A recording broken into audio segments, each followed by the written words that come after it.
of the United States of America and to the republic for which it stands, one nation, under God, indivisible, with liberty and justice for all.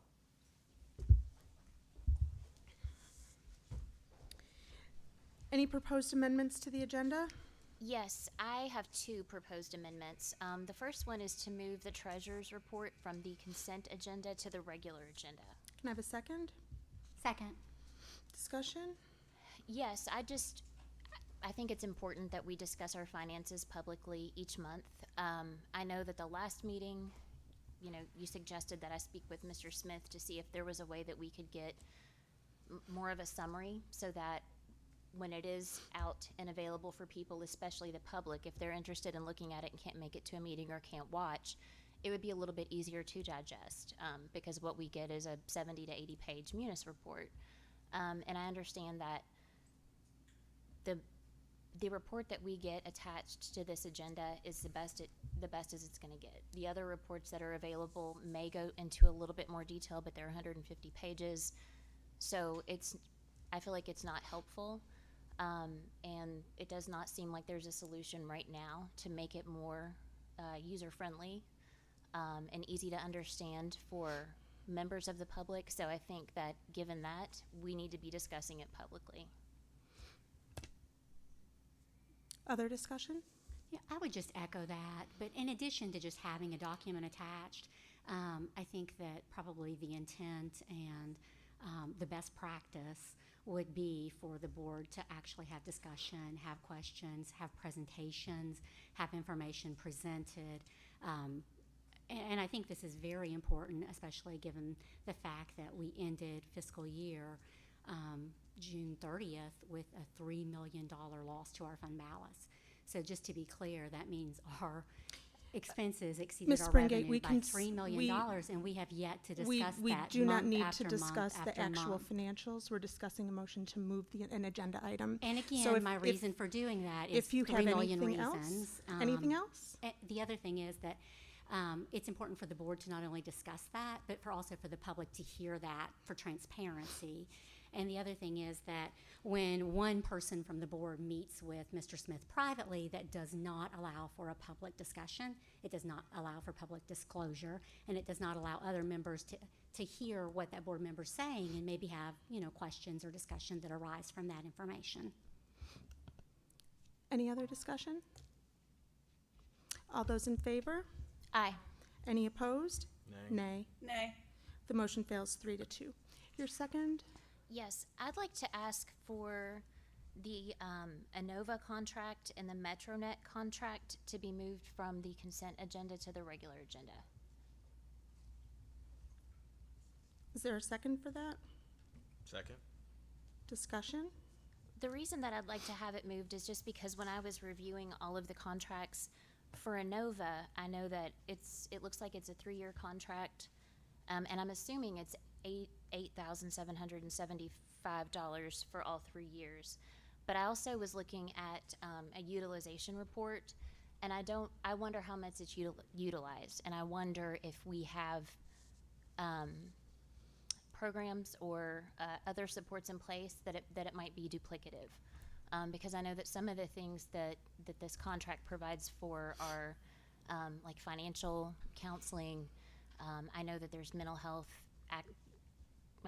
counseling and things like that are available, fiscal counseling. I think, again, we can, if Sure. we move it, we can have that discussion during that. But I wanted to say, well, That's yeah. fine. Okay, any other discussion? All those in favor? Aye. Aye. Any opposed? Nay. The motion passes 4-1.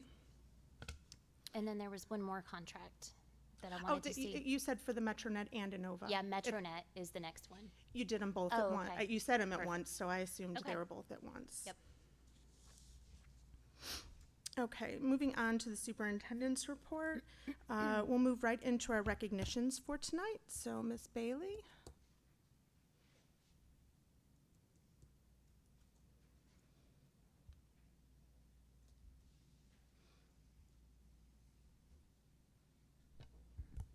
Good evening. Tonight, I'm excited to share that we have 2 students who are representing us at the state level as presidents of their clubs. So, Sutton and Faith Ann, I'm going to share what club you're involved in and then invite you up here to share with the board about your experience. And then we'll have the board line up. You can shake their hands, and then we have some certificates for you all. And then we'll take a photo, okay?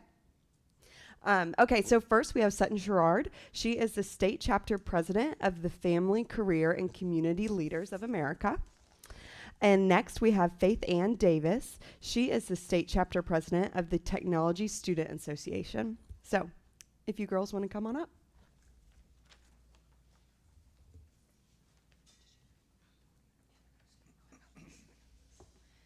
All right, well, good evening. I am Sutton Sherrod. I am the Kentucky FCCLA State President. For those of you new to the world of family and consumer sciences, FCCLA is a dynamic career and technical student organization that focuses on fostering personal growth and leadership development through family and consumer sciences education. We specifically focus on the multiple roles of family members, wage earners, and community leaders. We allow our students through our organization to develop skills for life and things that they will use beyond the classroom and in the real world. As president, I have the honor of serving over 11,000 members in the state of Kentucky. This comes with great responsibility and prestige as I travel, build connections, and pursue opportunities both in Kentucky and nationwide. After being installed as the state president on March 29th, I quickly hit the ground running. I've created and pioneered 2 monthly newsletters. One, I like to call Sundays with Sutton for our regional presidents of Kentucky FCCLA, and another to all Kentucky members. Come May, I facilitated the 69th annual FCCLA State Leadership Camp, where I hosted a training focused on leadership and communication development. I got to experience the joy of connection through fun activities and sessions attended by over 250 regional leaders. Just weeks later, I was able to take flight to Seattle, Washington to represent our state at the FCCLA National Leadership Conference. I represented Kentucky on the national stage as we accepted awards for membership increases and outstanding advisors. The remainder of my summer was spent honing my goals as state president. One of the biggest and most important goals I have is to be more than a face on a stage and more than a name on a list. I want to engage through authentic leadership and, above all, be relational with Kentucky's members. After all, good leaders can't lead if they don't know who they're leading. I had the chance to visit Kentucky FCCLA's community service partner, the Ronald McDonald House, where I was able to visit with my family and make goodies, speak to staff members about plans for our partnership in the upcoming year. I also attended the 2024 Kentucky Association for Career and Technical Education Conference in Louisville, where I brought greetings at their annual awards brunch and attended the Kentucky FCCLA Advisory Board meeting. I got to engage with CTE professionals and other CTSO state officers over the course of several days. It's a very exciting week. Stepping into September, I have plans to accomplish yet another goal: engaged with all 14 of Kentucky's regions by attending at least one activity or meeting hosted in that area. Just today, I attended my home region's meeting. I spoke to 300 members on behalf of the state association and led a training for over 70 new members here in Central Kentucky. Later this week, I will attend meetings for 2 other regions and host leadership sessions, which I'm very excited about. In October, I'll join over 500 FCCLA members and state officers for the National Fall Leadership Institute in Florida. I'm excited to network with members nationwide and participate in leadership sessions. It's truly an honor to represent Woodford County and Kentucky FCCLA. Your support is greatly appreciated as we navigate field trips and opportunities to showcase the importance of family and consumer sciences and career and technical education, both in the Commonwealth and around the country. As we begin to plan for the State Leadership Conference coming up in April, I want to extend each of you an invitation to serve as an evaluator for our competitive events and truly watch Woodford County in action as we experience family and consumer sciences on the state level. Thank you.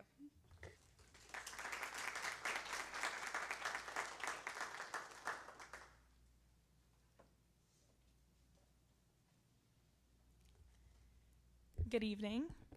My name is Faith Ann Davis, and I am currently a junior here at WCHS.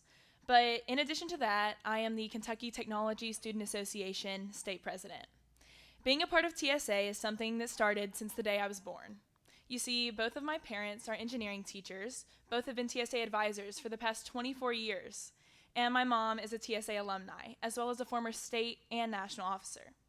I knew from a very early age that I wanted to be a part of TSA and had been mentored by many members, advisors, alumni, and state and national officers along the way.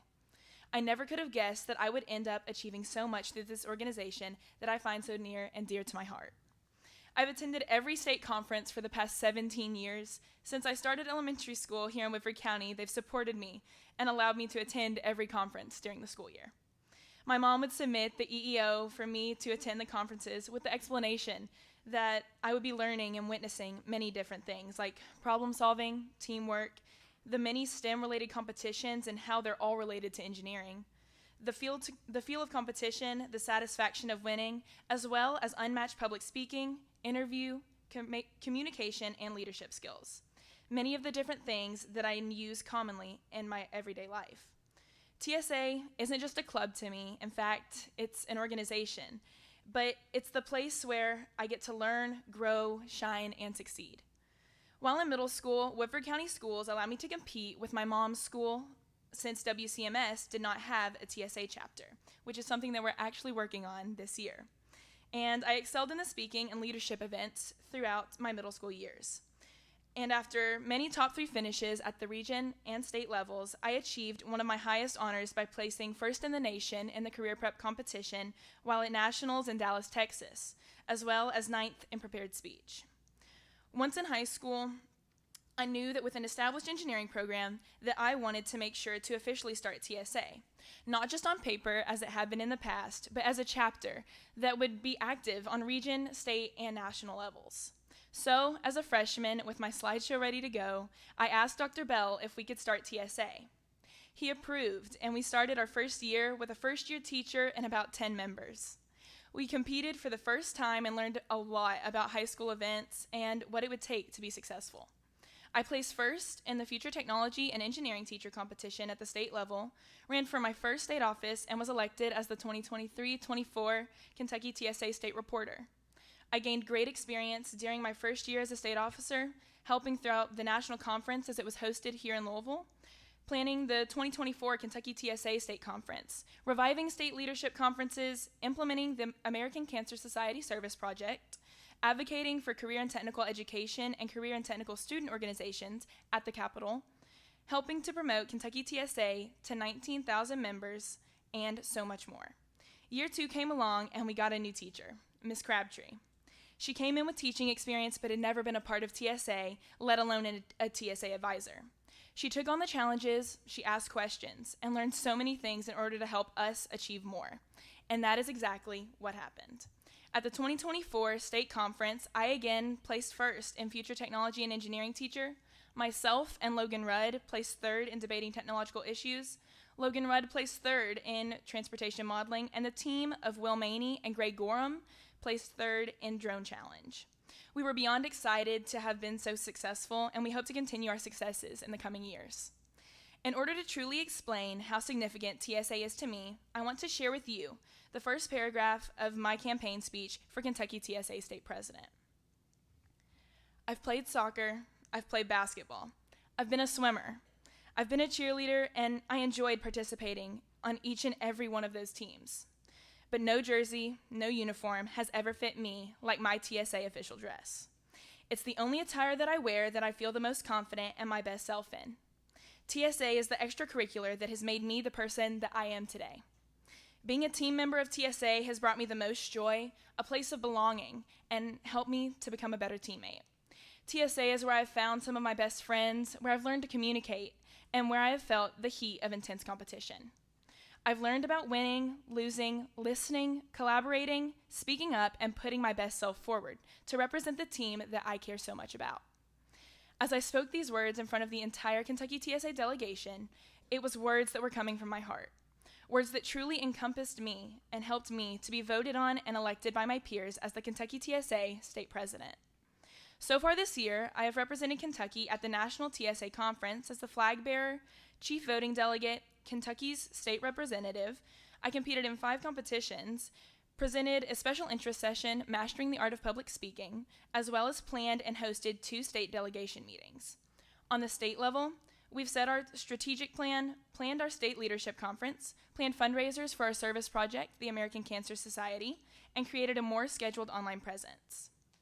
I want you to know how much I truly appreciate all of the things that you've done to support TSA and the other academic groups and organizations that don't always get huge crowds coming into the bleachers to see them excel, but we can definitely fill a hotel ballroom. I also want to say thank you to Ms. Crabtree for everything that she has done for our engineering program, for TSA, for me, and for everything that she continues to do for our students and our school. Ms. Crabtree and Ms. Miller, they both volunteer a lot of their time for mine and Sutton CTSOs, and honestly, we couldn't do any of it without them, and so we're incredibly thankful for the both of them. And along with filling a hotel ballroom, if this year you would like to come and see Sutton or I at our state conferences, we would greatly appreciate it and love to see you all there and see us in action. I asked Kentucky TSA to be a Faith Ann fan, and I greatly appreciate you supporting and being a fan of all career and technical education areas and allowing for our schools to show the gold standard through our CTE programs. Thank you all. And I actually have a little something for all of you. This past year, whenever I ran for state president, I made these little pins. I made them with a laser engraver, which is one that we're actually trying to get for our engineering program currently at the high school. I made them through another school in Fayette County. And so it's just something that I would like to leave you all with, to be a Faith Ann fan.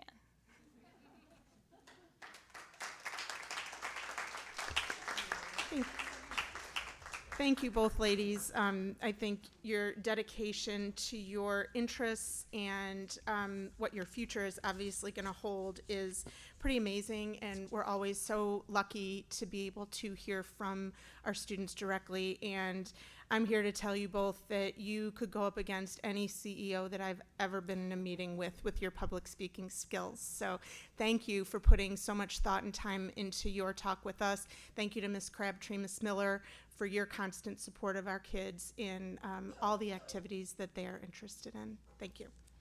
Now we're going to come up. I've got a couple of certificates. We'll get some pictures, and we'll move on.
Okay, we'll move on to our superintendent remarks with Mr. Atkins. I do want to start by saying Woodford County is very proud of Sutton and Faith. Can you hear me? Okay. We're very proud of what you've done, very proud of your success, and very proud of where you're moving our programs to. And again, you can't do that without the support of Ms. Miller and Ms. Crabtree. So thank you very much. I had received an email last week, and if you'll recall, I think this pretty much sums up any superintendent's report that we would need to have.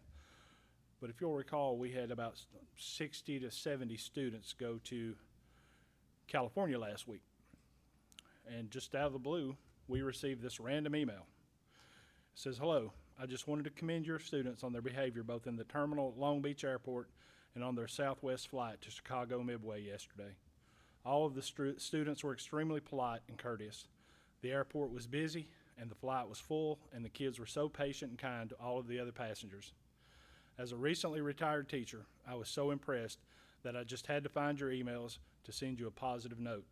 In education these days, teachers, coaches, and admin only hear bad news when things go wrong. You all are doing a great job with your students, and congrats on the football win against that Cali team." She just knew they had been to California. But when just a random individual looks for Mr. Reed and Coach Johnson and everybody that went looks for their email and sends that, Mr. Reed forwarded on to me. It's just, that's what we're here for. That's what we're here for. So that's my superintendent report today, and I can't say I'm more proud of these two and this group and all of our Woodford County students. Thank you, Mr. Atkins. And that brings us to our good news report. So I'm going to start with Mr. Sayre. I will start us off. A trade school scholarship was made in honor of Josiah Dale, and it, as of yesterday morning, has over $18,000 our community has raised, which is amazing. To piggyback off what Mr. Atkins said, California team, or the Woodford team, beat the California team by over 30 points, and the boys soccer team, varsity team, beat our district rival Collins in a shootout a couple weeks ago, which was awesome. And Sutton and Faith Ann, your all success is bringing honor to Woodford County. So thank you. Thank you, Mr. Sayre. I'm going to skip over Ms. Springate. You can go next. I'll just be short. I know we're going to have some discussion tonight about Amendment 2, but I was able to attend the KSBA training, the regional training earlier this month, and a lot of good information, so I cannot wait to have that discussion. Mr. Brickler, go ahead. The Run for DC was this weekend, which is a fundraiser for Simmons for fifth graders to go to Washington, D.C., and it was held. There's a lot of people that participated and ran, and so just thank everyone for participating in that. I know the fifth graders are excited to go, so all the staff that organized it, the police officers that helped facilitate safety on the roads as runners were crossing, just wanted to thank everybody that was involved in that. Also, Faith Ann Sutton, thank you for doing such an amazing showing today. Again, in my professional career, I hear a lot of speakers, and you guys knocked it out of the park, so congratulations.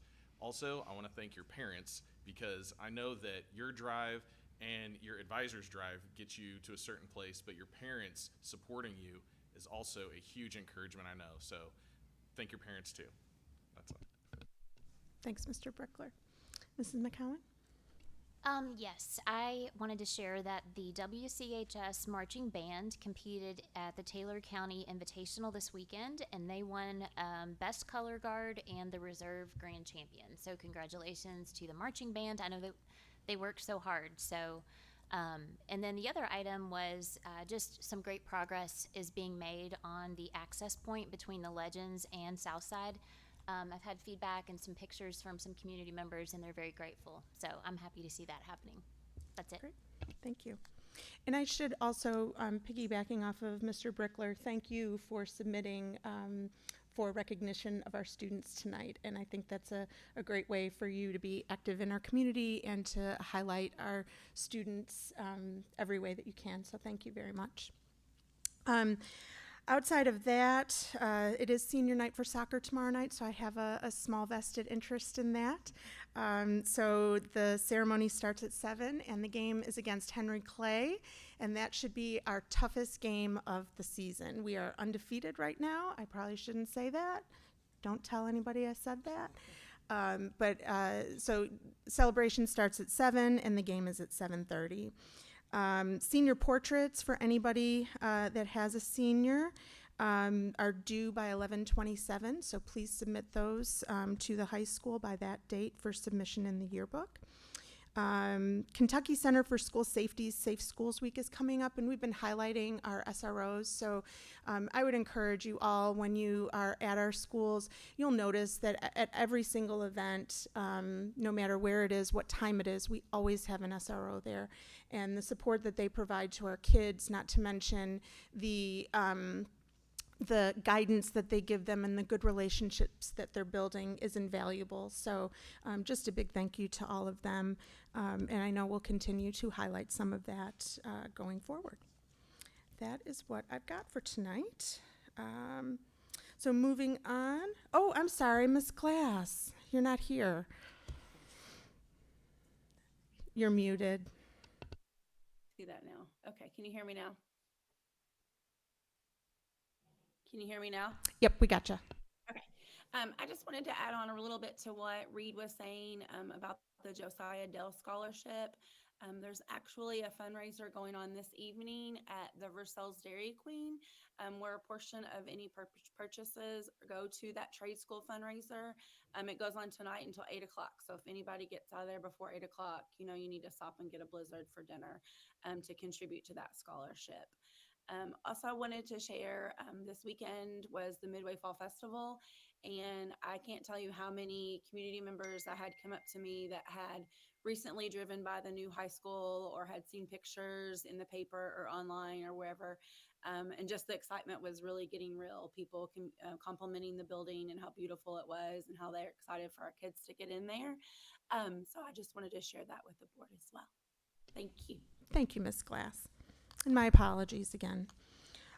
Moving on, we've got our Woodford County Middle School presentation, and we've got Ms. Preston here tonight.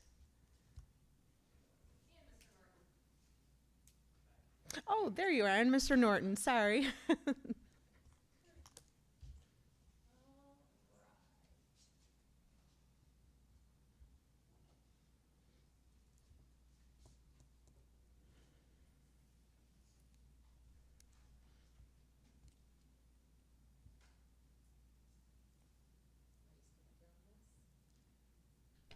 All right. Hi, welcome to our beautiful new library. Carpet was new, our furniture is new. Ms. Joyner and our students are really loving this space, and it's really fun to just come in and just hang out with them in here. So I hope you're enjoying it. This year at WCMS, we have a lot of changes on the table. I actually stood in front of my staff at the beginning of the year and I said, guys, I lied to you last year. I came in here and I said, I'm not going to change a bunch of things. And we started off this year and we have a whole slew of changes. So we have a new admin team, 2 new admin team members. One is a familiar face. We're really excited to have Ms. Samples joining us. And then Mr. Wallace has joined us from Anderson County. And he's just been a great addition to our team. We have a new bell schedule. That was kind of a big change, really worked with our teachers to just listen to them and their needs and just some things that we wanted to do. And so that's been something really good happening. We started bar this year, and that's actually why I brought Mr. Norton along. He's going to talk to you all a little bit about that. We're going to hear from some students to hear about portrait time and what that looks like at our school. When I transitioned back to the middle school from the high school, something that I knew I wanted to work on was just getting some collaboration between the middle school and the high school as far as exploration classes go. So I'm really excited that we were able to add family and consumer science classes and engineering and a life skills class to WCMS, and those have been really positive changes for us. And then we have 28 new faces in our building. So we got a lot of new things happening. Am I hitting the wrong button? I was not, but I will. All right. So really, I just wanted to talk about some of our big rocks that we were focusing on this year. So our 3 big rocks are PLC, relationships, and portrait of a learner. So with PLCs, we really just took into account the number of new staff members that we had. We've had a lot of really great professional development opportunities provided by central office to help us just to define our why of PLC, why it's important, and what that work looks like. So really just continuing the work that we know is impactful as far as PLC goes, but also teaching our new teachers what that looks like and really going back and thinking about those essential standards, what's important, and how we can use it in our classrooms. with relationships, so our goal with relationships is just to support a positive and collaborative culture here at the middle school. So as we were doing interviews, people that we would interview would say, why do you love teaching at WCMS? Or why do you love working at the middle school? And it's always really, everybody answered the same, like, we're family. That we've worked here for years, we know each other, we love each other, and so that's the kind of culture that we're trying to build. As far as relationships. So, we're just being very intentional about how we provide opportunities for students and staff members to foster those relationships. So, I just have some pictures here. We have staff members going to athletic events, and this was actually an away game, and Mr. Kennedy showed up, and the 7th grade girls basketball team went nuts. When he showed up and was in the stands, they were really excited.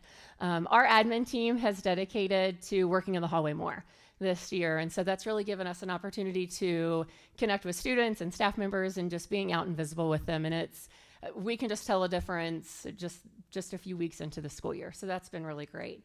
And then our teams have had opportunities to go out and just do some team bondings. This is our 8th grade team who went to Dairy Queen and ate lunch on a staff work day. So just welcoming in our new faces and just really fostering those relationships.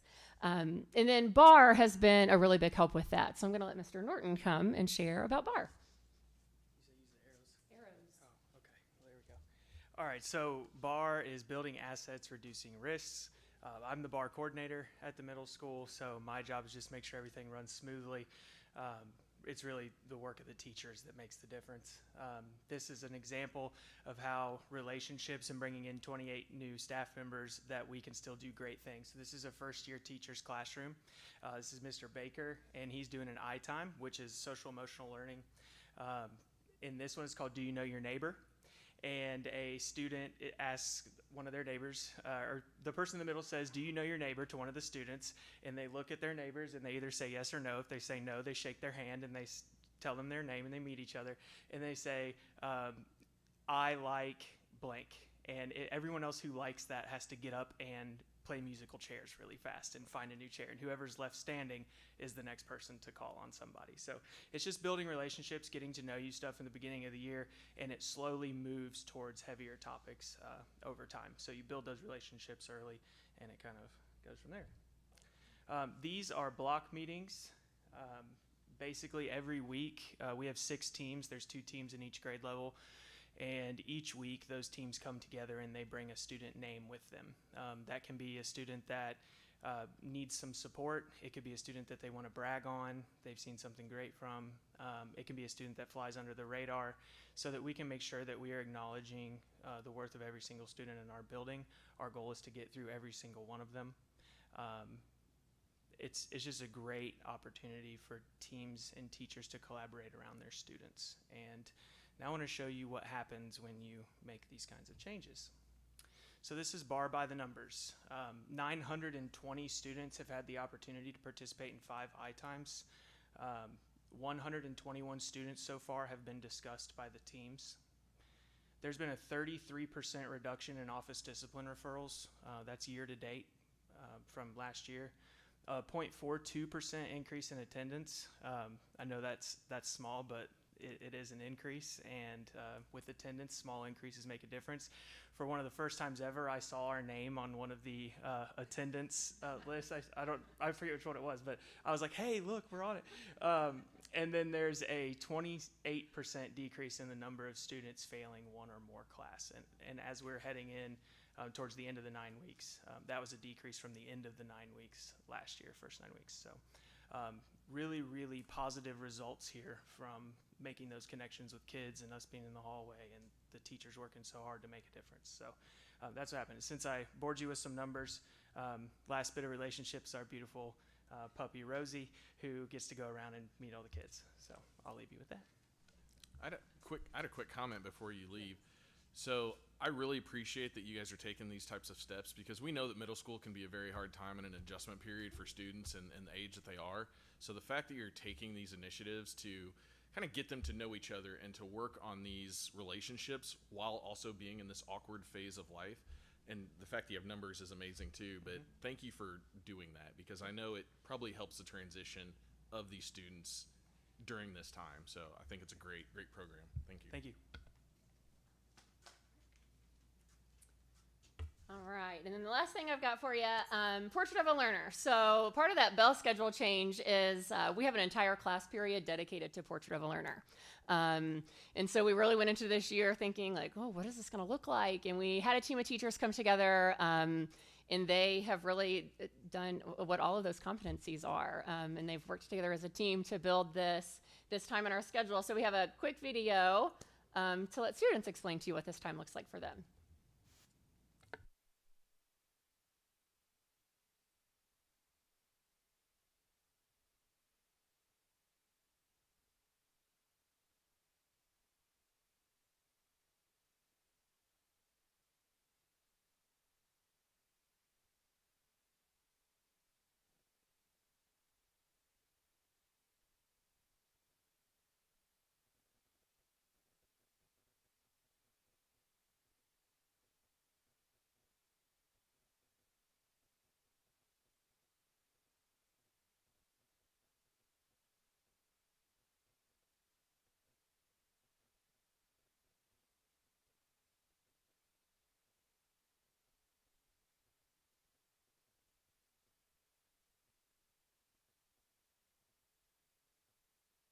Well, while she's getting that, I'll just go ahead and we can start our compliments. I was just going to say, I really appreciate getting that data. I feel like so much of what we do feels good, and I love to feel good, but I also like to make sure that we're intentional and that what we're doing is data driven. So I really appreciate having that data. Honestly, I looks like you guys are doing really great things. You having a good first year?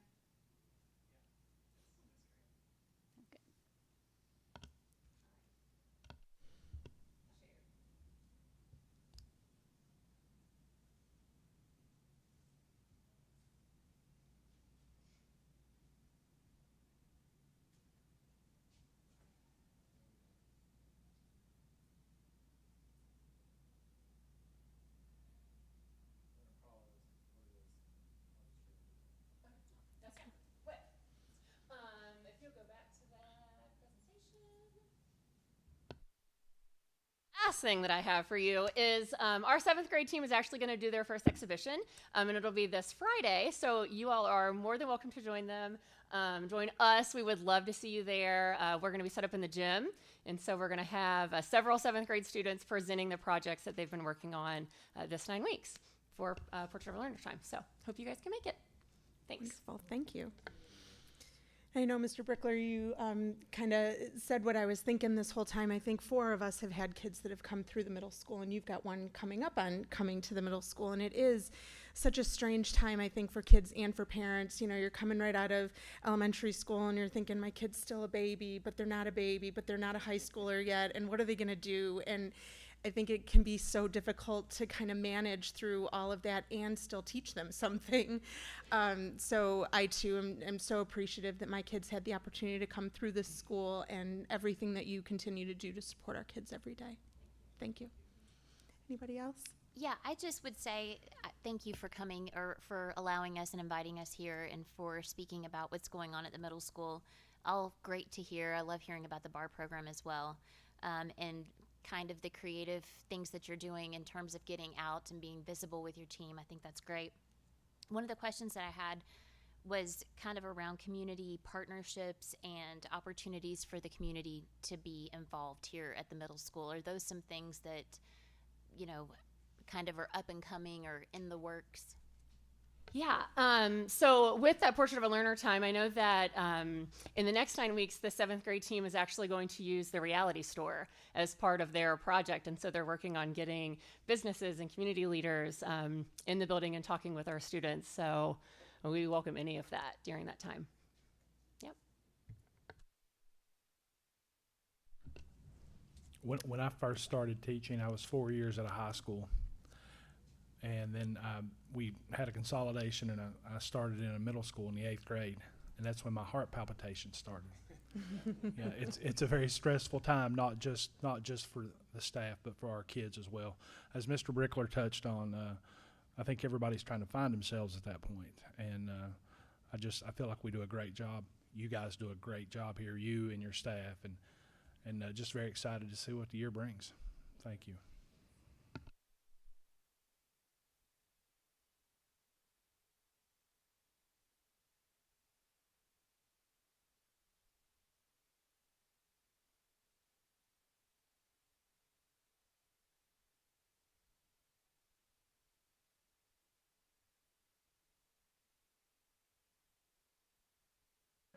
My name is Brody Fazio, and I'm a sixth grader at Woodford I'm County Brody Middle Strahan, School. and I'm in seventh grade. I'm in eighth grade.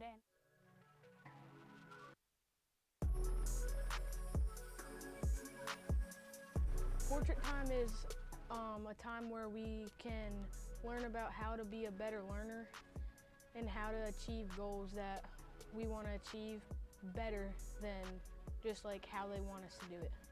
I would describe portrait time as an amazing opportunity to get a head start on life, get to really understand like how to get an interview right, or how to make friends with someone real easy.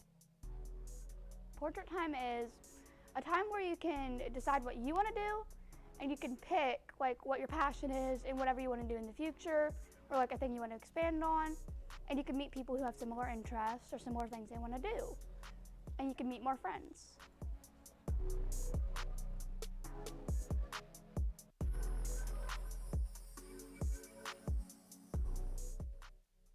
My strongest portrait time value is responsible contributor, because most of the stuff I know what I'm doing, and if I get something wrong, I can be responsible with my materials and supplies and my teachers and ask them for help when I need it. My strongest portrait time value is probably creative problem solver, because if I know most of you don't know this, but I have 4 younger siblings, and so there are insane problems that occur at my house, and so I usually am the one that has to figure out a good solution.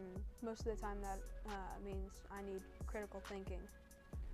My greatest portrait time value is resilient learner, because even if I get a bad grade on something, I either retake it or try and get a higher grade on everything else, so I can keep getting a high grade and keep doing my best.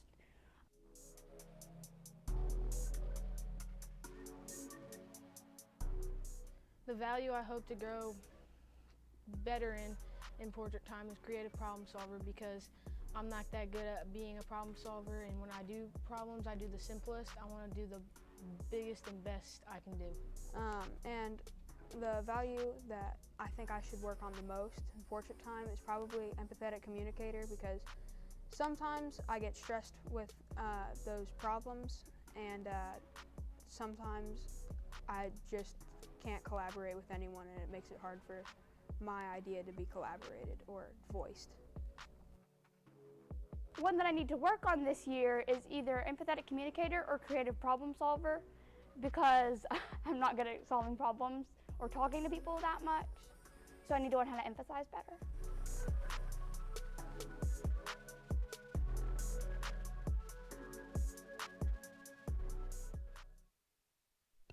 Thank you so much.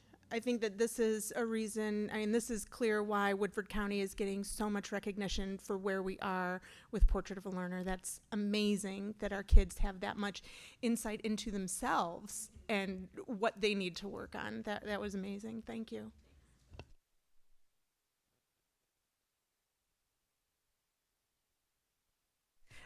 That was student created, is what Mr. Norton said. So they did that all on their own. That was amazing. Thank you. Okay, we are going to move on to our next agenda item, and this is something that I talked with Mr. Adkins about last month, and Ms. Springate brought it up then again after that, about Amendment 2. And Amendment 2 is going to be on the ballot this November, and we thought that it would be important for you to hear just what that means. And then we also would like some weigh-in from our legal team on just what we can do to communicate on Amendment 2. So we have Mr. Josh Schulte with us from KSBA. He's the Director of Communications for KSBA. And he gave us a great handout. Everybody should have a copy of that handout. And I have plenty more that you can take with you and pass out to your friends, neighbors, countrymen. So I will turn it over to you, Mr. Schulte, and we thank you so much for being able to join us tonight. Thank you, Chair McHale and Superintendent Atkins, the entire board team, including Reed, your student board representative. I also want to thank Dr. Rayburn for making it possible for me to join you virtually tonight. I'm here in Murray, Kentucky, where we're doing our regional meetings. And as Ms. Springate noted, she attended our Central Kentucky regional meeting just recently. So she kind of got an advanced screening of some of this information, although I know all of you are keeping a watchful eye on this issue because it is such a big issue for education with potentially big implications that whether it passes or not. So the Kentucky School Boards Association is taking it upon ourselves to try to educate school board teams, educate communities, educate board teams on how they can educate their communities on Amendment 2. So I wanted to bring some core information tonight, throw it at you very, very quickly because I want to be mindful of your all's time and stick around for the discussion or if you have any questions. But again, I appreciate the opportunity to be with you tonight. I'm going to attempt to share my screen here.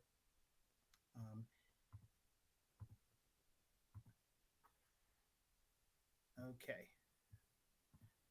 Are you guys able to see my PowerPoint? Yes, sir.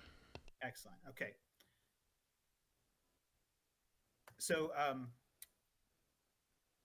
as noted, we made a understanding Amendment 2 information sheet available to you and to folks who might be in attendance tonight, and you're welcome to use that however you see fit. We think it's important to inform your community. An informed electorate is an informed democracy. So with a constitutional amendment, something that's so fundamental to our Commonwealth, we want to make this information available to whoever needs it.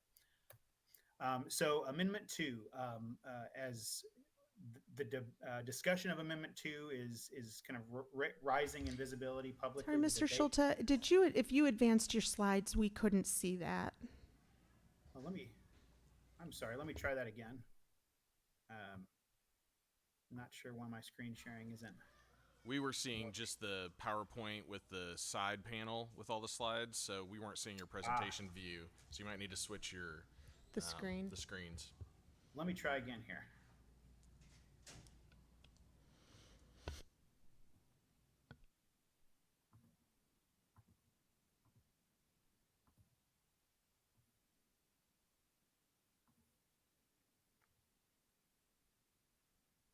Okay. For the purposes of making sure you guys can see it, I may just keep it outside of presentation mode if that's okay with you guys. That's fine. So Amendment 2, which will appear on the ballot this fall, we'll get into a little bit of the language here in just a moment. But generally speaking, what Kentucky voters will be weighing in on is whether or not our legislature should have new authority to direct public dollars or public tax dollars to non-public schools. So any schools that would fall outside of how our Constitution defines public schools. That would be private schools, parochial schools, religious schools, independent schools, potentially home schools, and charter schools. Really anything that isn't part of our public school system.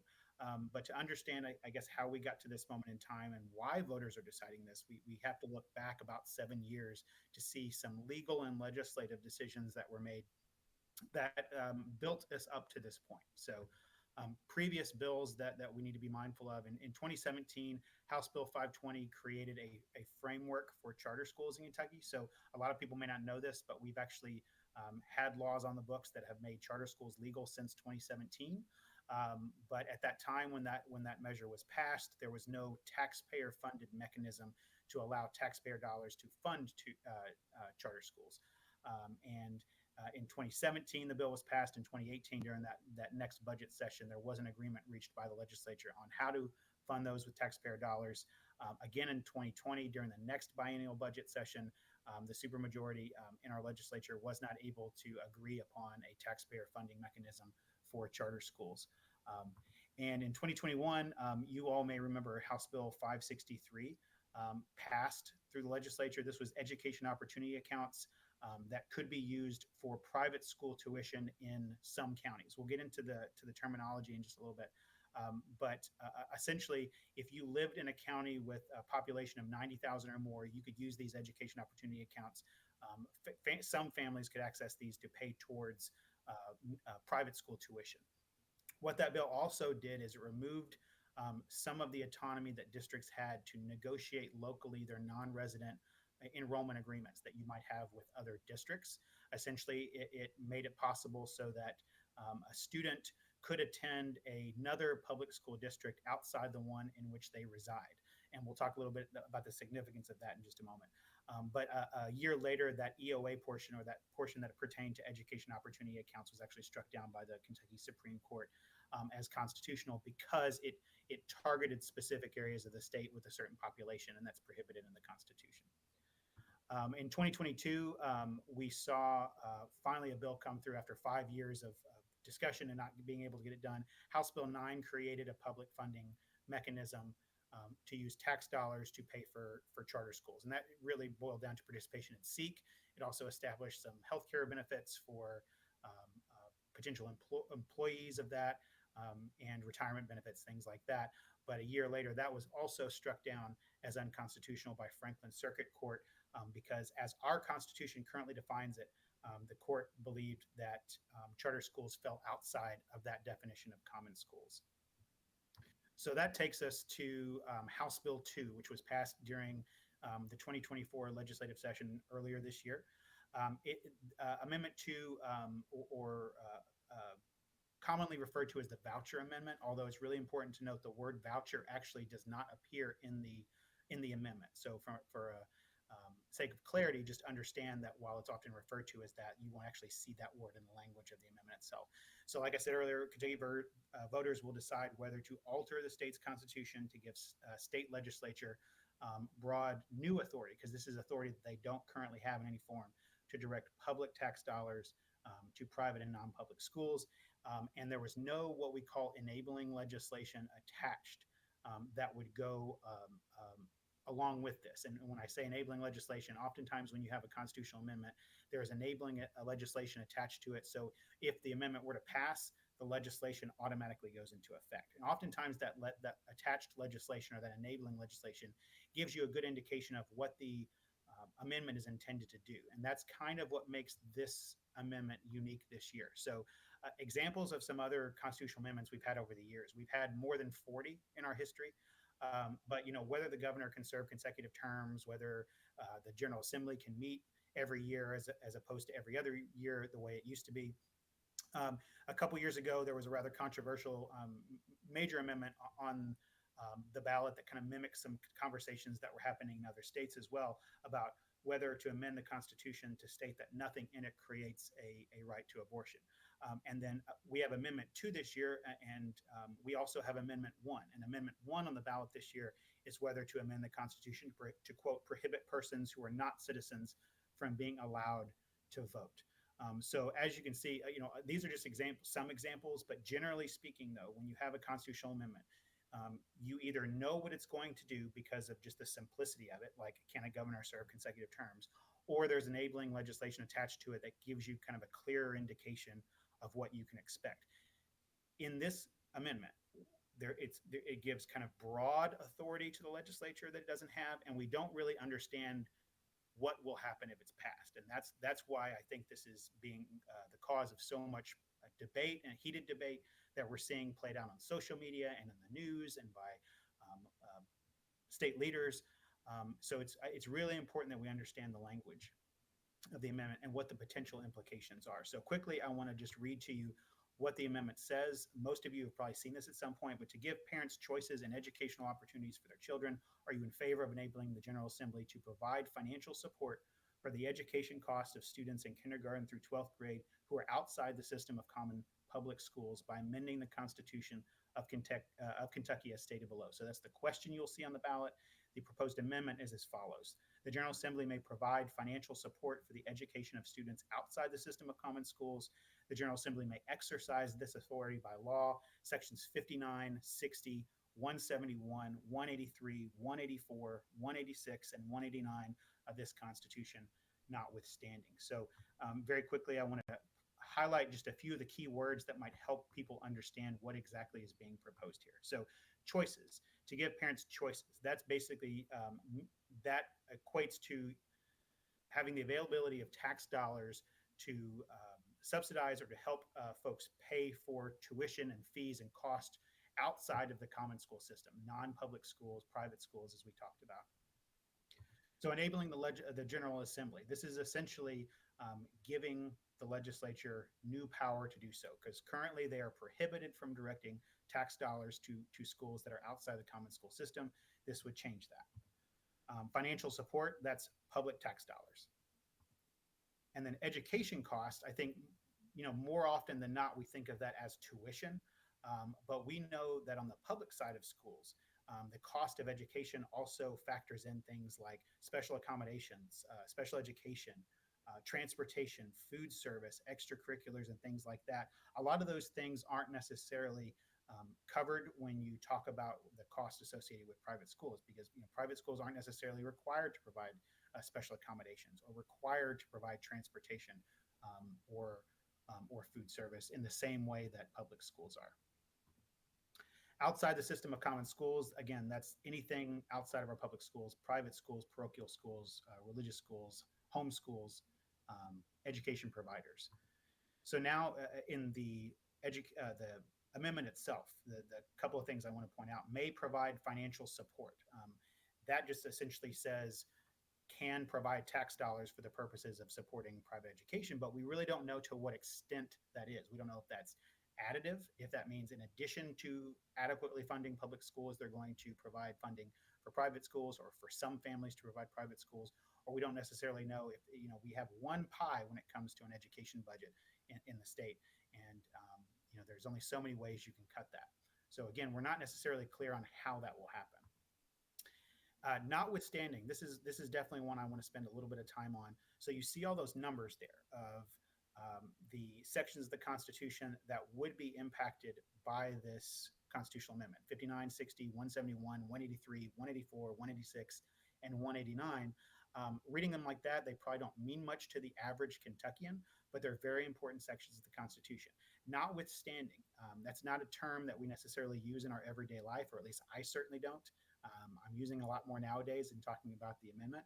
But when you hear notwithstanding in this context, what it's referring to is you can think synonyms of it: notwithstanding, regardless, in spite of, in exception to, or ignoring. So it essentially gives the legislature permission to ignore specific sections of the Constitution as they are currently written. And really quickly, I want to point out what those sections are. So Section 59, this would allow, if passed, if the amendment were to pass, the legislature could ignore Section 59, which prohibits the legislature from passing laws targeting specific areas of the state. Similarly, they'd be able to ignore Section 60, which prohibits the legislature from indirect enactment of laws targeting specific areas of the state. Section 171, they would be able to ignore the section of the Constitution that requires that taxes can only be collected for public purposes. Section 183, they could ignore the section that says the legislature is responsible for establishing an efficient system of public schools. Section 184, they can ignore the section that says that prohibits taxation for funding of non-public schools. 186, ignoring the section that says education funding exclusively to be used to maintain the state's public schools. And finally, 189, they'd be able to ignore the part of the Constitution that currently prohibits public education funds from being used for church, or really religious schools. We can say it as religious schools. So again, seeing the numbers is one thing. I think seeing them laid out in terms of what those sections actually mean and what they'd be able to disregard in those sections, I think makes it a much heavier weight on our shoulders in terms of people considering which way they feel about this amendment. So terminology that you're going to hear a lot and you probably already heard a lot, but you're going to hear a lot ramping up to Election Day. I just want to make sure everyone's clear on what these terms mean. Vouchers, you're going to hear that word a lot. Capital V vouchers, and you're talking about the specific program. This is publicly funded certificates that are redeemable by students and families for things like tuition and fees at private schools. But vouchers, little v vouchers, is oftentimes just a blanket term that's used for any program that essentially diverts public funds to non-public schools, to private schools. So you're going to hear that interchangeably. But when you think of vouchers, other types of voucher type programs, education opportunity accounts where donors receive tax credits for contributions to designated granting organizations that are then administered to cover costs for some families to attend private school, and then education savings accounts. Those are taxpayer funds are deposited directly into these accounts for parents to use, for some families to use to attend private school. A couple things. I mentioned earlier how House Bill 563 from a couple years back actually moved Kentucky more towards an open enrollment model of public education, where students can enroll in the public school districts outside the one in which they reside. That is kind of a school choice model. It's just not one that gets a lot of attention. And then again, we've had charter schools on the books legal since 2017. We haven't had only just a couple applications come through to charter authorizers, which in large part are school district or school boards. But we've only had a couple applications. None of them have made it all the way through, in part because of they didn't have the taxpayer funds to go through. But it's really important to understand, because I think oftentimes you will hear that Kentucky is an island or an outlier, and somehow Kentucky is the only state in the United States that doesn't have these programs. And I think it's really important to understand the facts on this. If you look across the nation at these different types of school choice programs, like scholarship tax credits, those are less than half states have those, only 20 states. Education savings accounts, only available in 18 states, or so about 36%. Capital V vouchers is only available in 14 states. And that open enrollment we talked about, it's available in 3 states. Only 3 states allow students to enroll in public school districts outside the ones in which they reside, and Kentucky is one of those. So we're certainly not behind the curve in that one. And then charter schools, again, which Kentucky has legally on the books, is available in 45 states. We just don't have a public taxpayer funding mechanism at the time. So a couple things we have to keep in mind as people weigh how they feel about this amendment. Private schools are not held to the same oversight rules, standards, curriculum, governance, or transparency as public schools. So as people think about how they believe taxpayer funds should be allocated, should be spent, just keep in mind that this would allow the legislature to direct funds to entities that aren't held to the same standards of transparency and oversight as public schools are. And then private schools, just by their very definition,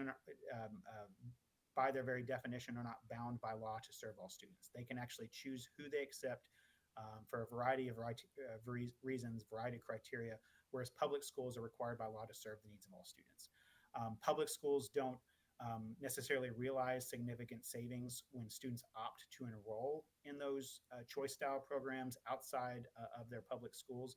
So in terms of, well, the money follows the student, but so if the student leaves, so does the cost associated with that student. Maybe to a certain extent, but we know this doesn't necessarily have an impact on fixed costs. That doesn't necessarily mean you have to reduce the number of teachers or reduce the bus routes or the overhead costs related to maintaining the facilities and things like that. So just because the student is leaving doesn't mean there's this kind of money in, money out approach where you can say, well, we're actually saving that money because the student's no longer enrolled here. With that, I threw a lot of information at you. But again, it's very important that I think everyone understand the context of this amendment, what it proposes to do, how we compare to other states, and some of the terminology that's around it. I could go on for days. Sherry heard me go on for days, I think a couple weeks ago at the Central Kentucky meeting. But with that, I'll shut up and you guys can talk. And if you have any questions, I'm happy to stick around. So we can open it up to questions from our board members. I thought this was an important thing for us to do because I think that community members will come to us for advice or a better understanding on what this means. And I think this was very helpful. Thank you so much, Mr. Schulte. And I hope that our audience here tonight of community members found this helpful. So if you do have any questions, we can answer them now. I know that we can also call you, email you if something specific comes up. Mr. Schulte is very responsive and will get back to us right away. So if there's nothing pressing, we can probably let you get to the regional meeting because I know we've kept you a couple minutes over, and we certainly appreciate your time. Thank you all for discussing this issue, and have a good night. Thank you. So the one thing I do think that we do need a little bit of clarification on is as we go out into the community, how we need to present ourselves as we either A, give facts to voters on what Amendment 2 means, and B, give our opinion if somebody asks us what we would like to see. So I was hoping, Mr. Morgan, that you could give us some high-level guidance on that. Absolutely. And I know this is, I think, a topic that's being talked about a lot, is what can folks that are affiliated with a school district say and not say. And one thing that I want to be very clear about is there is a legal distinction between what board members can do and what school employees can do. Board members are not school employees. I know we've seen some guidance from the Attorney General's office about school employees during the workday. That is one set of rules, and there's a different set of rules for board members. So that's important to keep in mind. One thing that I will point you to right off the bat is, and Josh isn't still here for him to hear me harp up their materials, but KSBA has published a great FAQ document that addresses a lot of questions board members may have. That's a great starting point for anyone that wants more information. It's also a great starting point for school employees. The important thing, I think, is you all have the right as board members to speak in the community, to voice your opinions. You all are elected officials. One thing that I would caution you on is when you speak, I wouldn't advise you to speak or give the impression that you are speaking on behalf of the board as a body, or that the board has taken a particular official position, right? Just make it clear that these are your views. You are a board member, and you absolutely have the right to express those views. Issues involving district employees and what they can or can't do are going to come up. Issues about what you all may feel you can or can't do are going to come up. I'm happy to work with you all, and certainly will work with the administration as those come up, and we can work through those together. But I'm happy to, if I can, address any general questions, and also, you all are welcome to reach out to me anytime if as things arise. Thank you. Does anybody have any questions on this topic for Mr. Morgan? Okay, Ms. Glass, you good?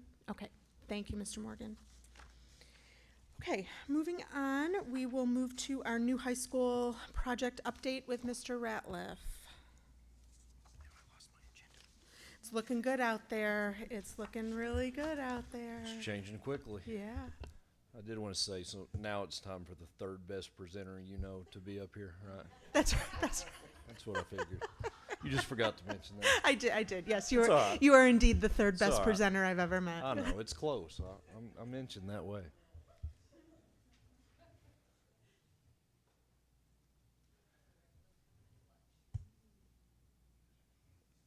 Okay, so as Ms. Glass stated, the exterior of the building, as we spoke about just now, is changing quickly. We were supposed to start landscaping today, but the rain and the forecast, they are going to mobilize tomorrow and try to get started. I don't expect a lot to get done with landscaping this week, but there's plenty of time. But I'm excited to see that happen, and it'll really change the exterior of the building quickly in the next 30 days as long as the weather holds. So.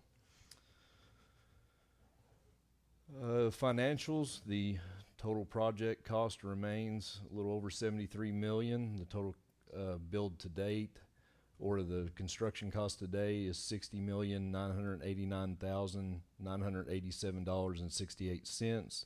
Total build to date's $52,087,929.16. That's 85% build, and the substantial completion remains November 26th of 2024, with a December 26th, 2024 final completion. Contingency log remains the same, with 74% remaining, $2,236,783. That's a great management of that contingency, by the way. So Thank you. Thank you again. That's the goal.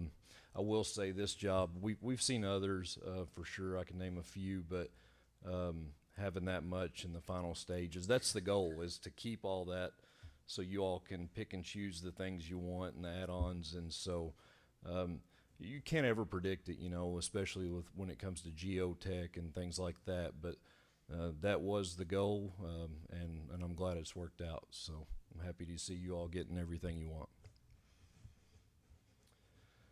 Past 30-day progress, Area C, doors and hardware, 100%, and the folding panel partitions are 100%. The panels that was a little bit of a delay, so that's what we'd been waiting on in Area C and E. Doors were just the two end doors that come out into the main corridor were coming with the last shipment, so they're now there and installed. Area F, the library equipment and library furniture is installed. You'll get to see photos of that soon, and I think you'll enjoy those. Final paint's at 95% and flooring's at 80%. Area D, folding panel partition is complete. Overhead doors are 65%. Interior glazing is at 90% and ceiling grid is at 95%. Area A, gym floor is at 55%. That all the gym floors installed, you'll see photos of that, but there's sanding and finishing remaining, and they'll wait till they get the bleachers installed, and then they'll come in and they'll finish the floors. So that's why it's hovering at 55% for now. The ductwork is at 95%, duct insulation at 60%, and gym equipment is at 60%. Again, all gym equipment that needs to happen before the bleachers and floor are installed, and then once those are complete, they'll finish the gymnasium equipment. Area B, fire protection rough-in is at 100%, wiring at 10%. The curb and gutter is at 90%, sidewalk at 85%, and final grading and topsoil at 80%. 30-day look ahead in Area C, mirrors, visual displays, signs, and wall protection will be installed. That's Area C and E. That is the final piece to those two wings, and then they'll start the final cleaning, and those two areas will be complete.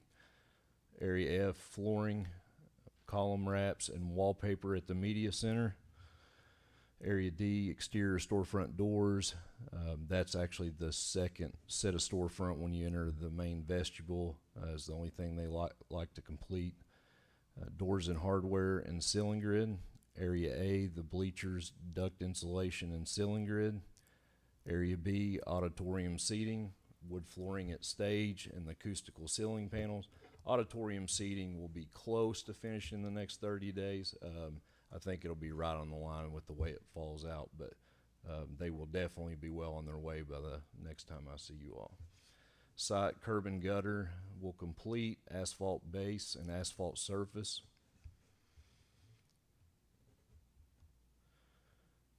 There's the side-by-side from August to September. Huge differences every 30 days now you're seeing.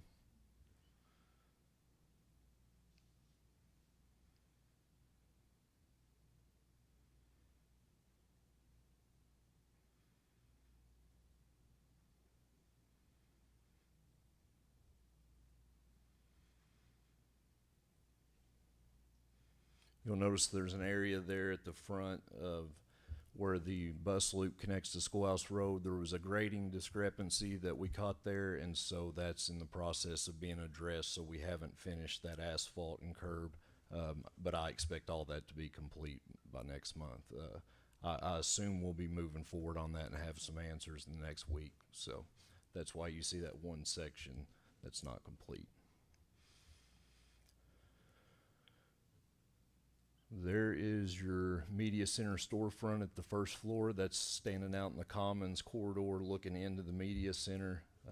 You can see the lights are installed, the glass storefront and the entry there.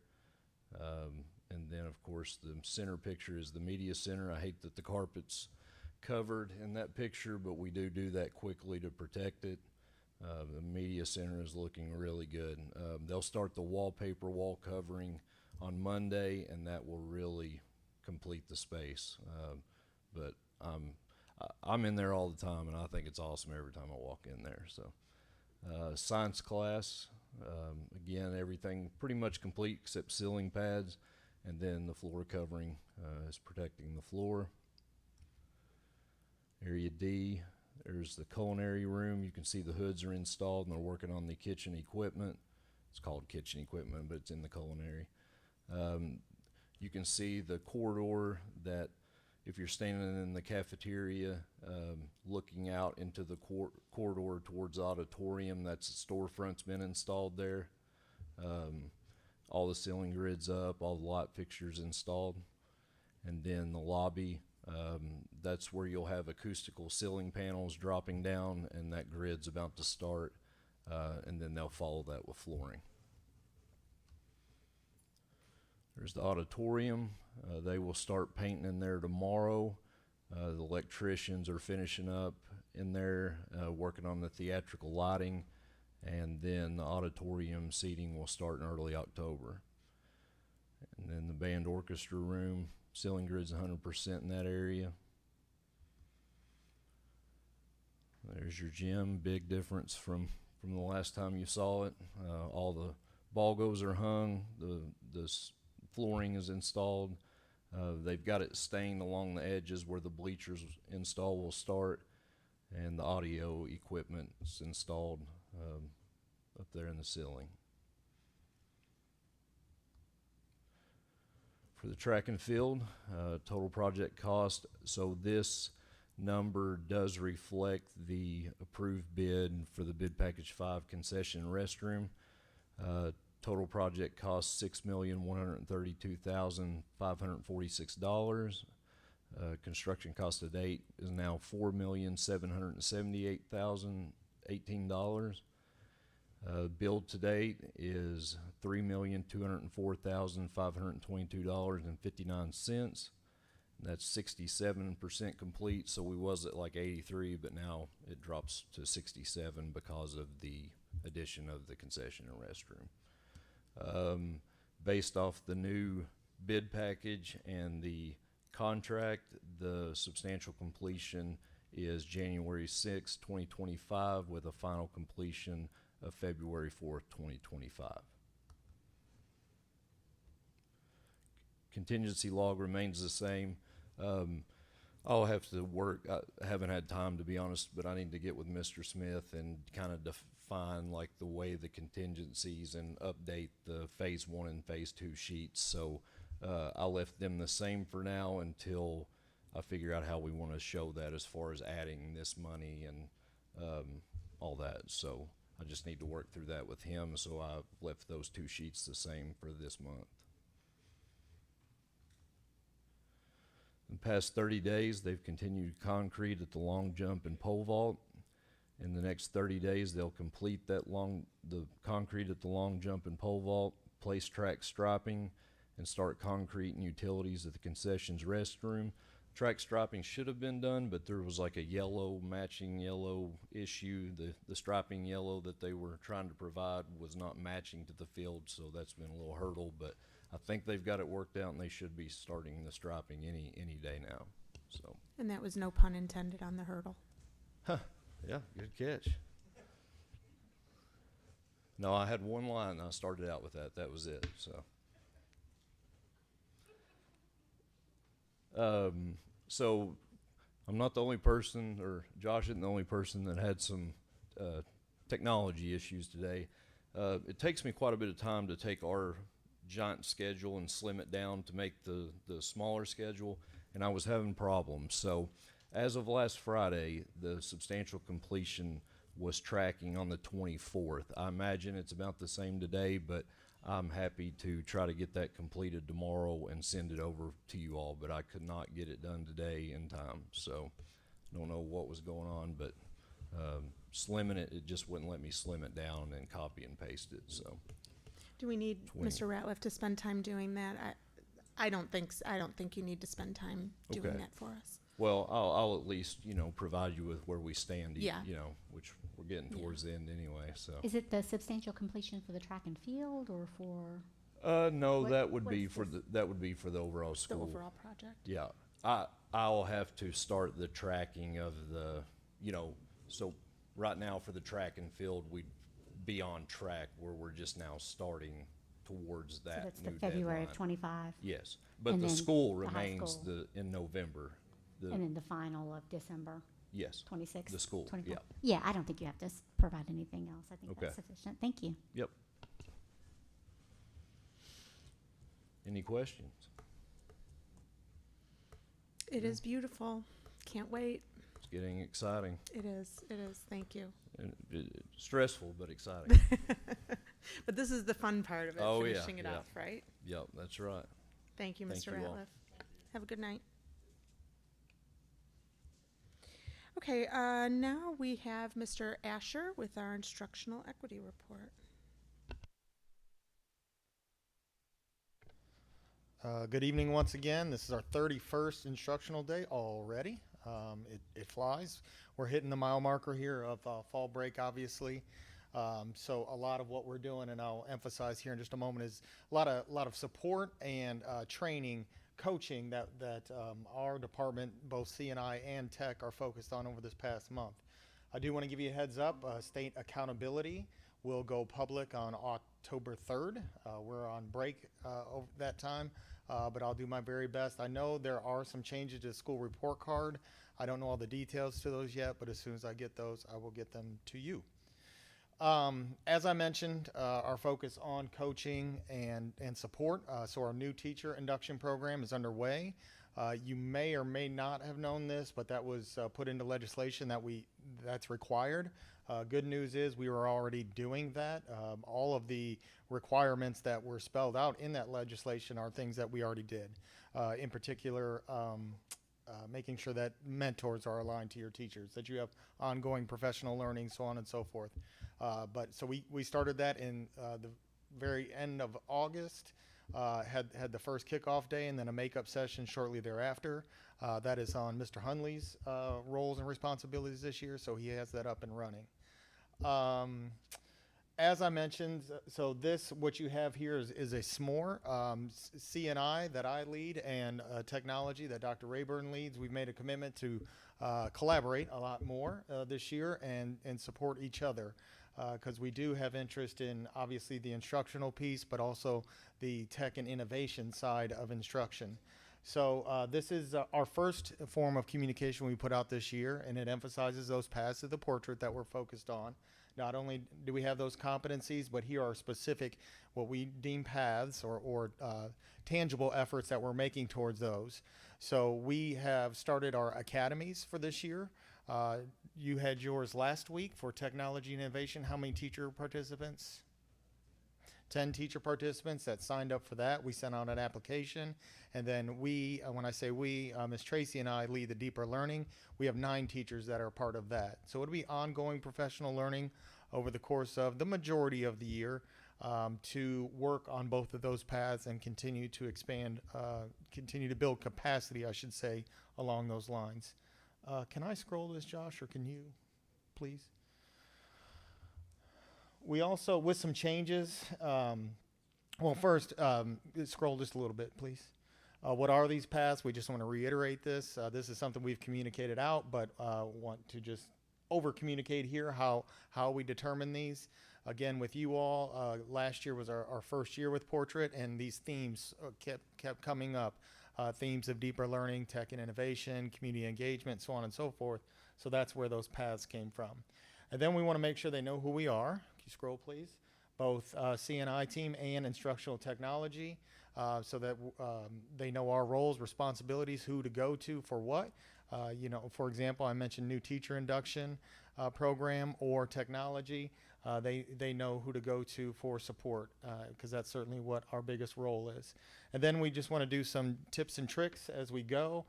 Here's an AI tool for teachers, as well as deeper learning strategy, that easier implemented one, and some more tech and innovation. So my point in this is just I want you to see what we're communicating out to teachers, how we remain on these paths, and what we are working to do. I think that concludes my report tonight. Any questions?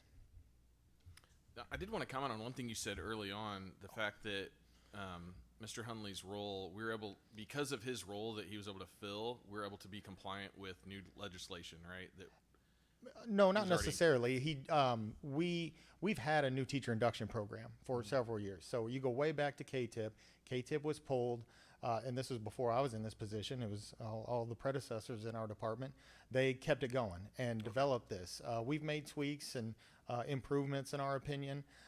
It is just, he's been a helpful member to the team. And when we added that, added it back, it formerly was Misty Higgins, a major thing we wanted to emphasize was coaching and support. And so therefore it's a perfect fit that you're going to coach and lead and support new teachers. So that was his role in that, even though that program already existed. Okay, perfect. Thank you. Mm-hmm. It really feels like the pointed sort of concentration on Portrait of a Learner in everything that we're doing is really making a big difference in, I would say, a pretty short period of time over the course of the last, 15, 16 months. It feels like we've really moved the needle on a lot of the social emotional side of things, the understanding of expectations, the goal setting, all of that. And I really am appreciative of the focus on Portrait of a Learner and how that's enabled everything that we're doing anymore. Thank you. And I missed that. I meant to mention that because yet again in a school presentation you saw how that's being implemented and how it ties in. So I was glad to see that from the middle school yet again. Okay. Thank you. Thank you, Mr. Asher. We now have our opportunity for audience public comment. We have one community member today with Ms. Penny Lee.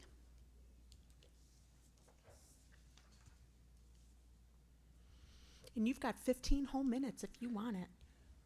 This is going to be really short. My name is Penny Lee. I live at 181 Ridgeview Road. And I want to say thank you for the cleanup at the end of our street. We all appreciate it, and you did it in a really timely manner. So thank you all, and you're doing a great job. Thank you. Thank you, Ms. Lee. Okay, we'll move on. Can I have a motion to approve our consent agenda? So moved. A motion by Mr. Brickler. I will second. No, second by Ms. Glass. All those in favor?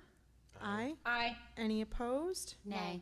The motion passes 3-2. Moving on to our regular agenda, can I have a motion to accept notification of personnel matters? So moved. Motion by Ms. McCowan, Second. second by Mr. Brickler. Any discussion?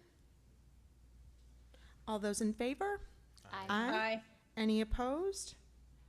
The motion passes 5-0. Can I have a motion to accept notification of payment of bills? So moved. That's a motion by Ms. Glass and a second by Mr. Brickler. Any discussion? All those in favor? Aye. Aye. Any opposed? Nay. The motion passes 3-2. Can I have a motion to approve the minutes of the August 26th, 2024 board meeting? So moved. A motion by Ms. McCowan, Second. a second by Mr. Brickler. Any discussion? All those in favor? Aye. Aye. Any opposed? The motion passes 5-0. Can I have a motion to approve shortened school day and work week? So moved. A motion by Ms. McCowan, Second. a second by Mr. Brickler. Any discussion? All those in favor? Aye. Any opposed? The motion passes 5-0. Can I have a motion to approve the position for WVLA? So moved. A motion by Mr. Brickler, Second. second by Ms. McCowan. Any discussion on that item? I had some questions about that one, but Miss Francis was able to get back with me. Some of the questions that I had were just the funding source and what the cost may be, and she shared the salary schedule. So, it could be a beginning teacher, it could be a little bit more, just depending on the years of experience. And the funding source, if I'm not mistaken, it could be a mix of different funding.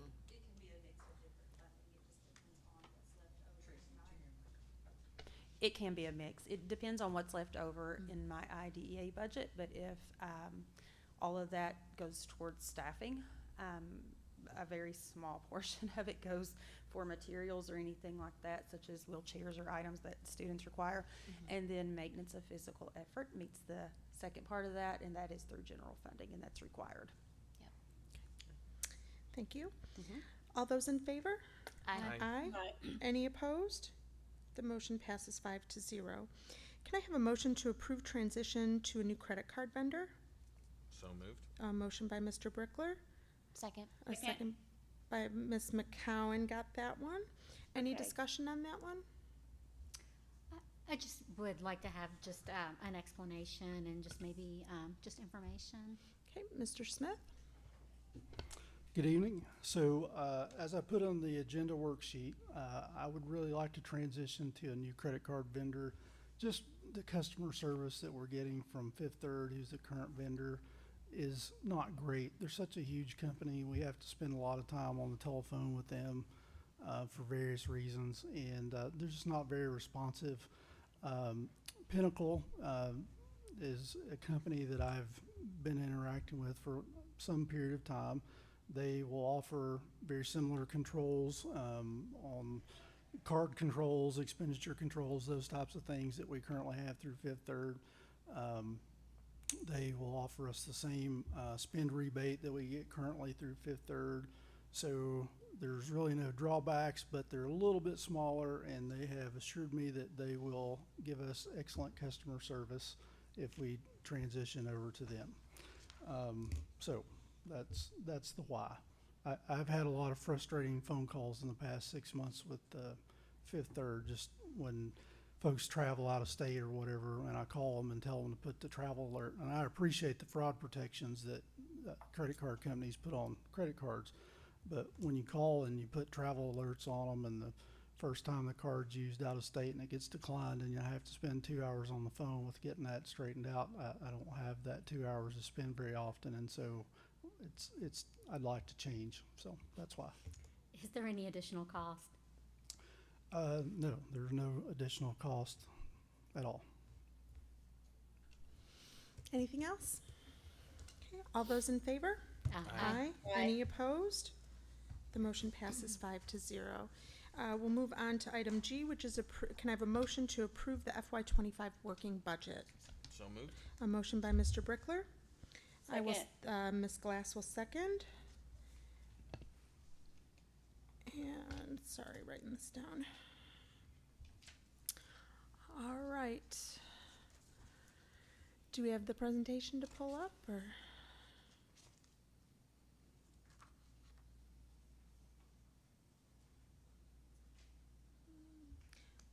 I think the very last one, Dr. Rayburn, is the presentation. We'll get all three of them. Do you want me to forward it?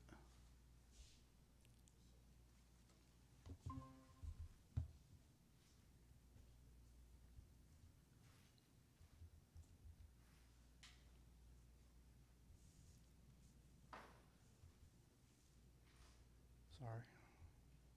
Okay, so it's time for the working budget once again. There's the timeline for the budget cycle for Kentucky School District. The draft budget is due in January. The tentative budget is due in May.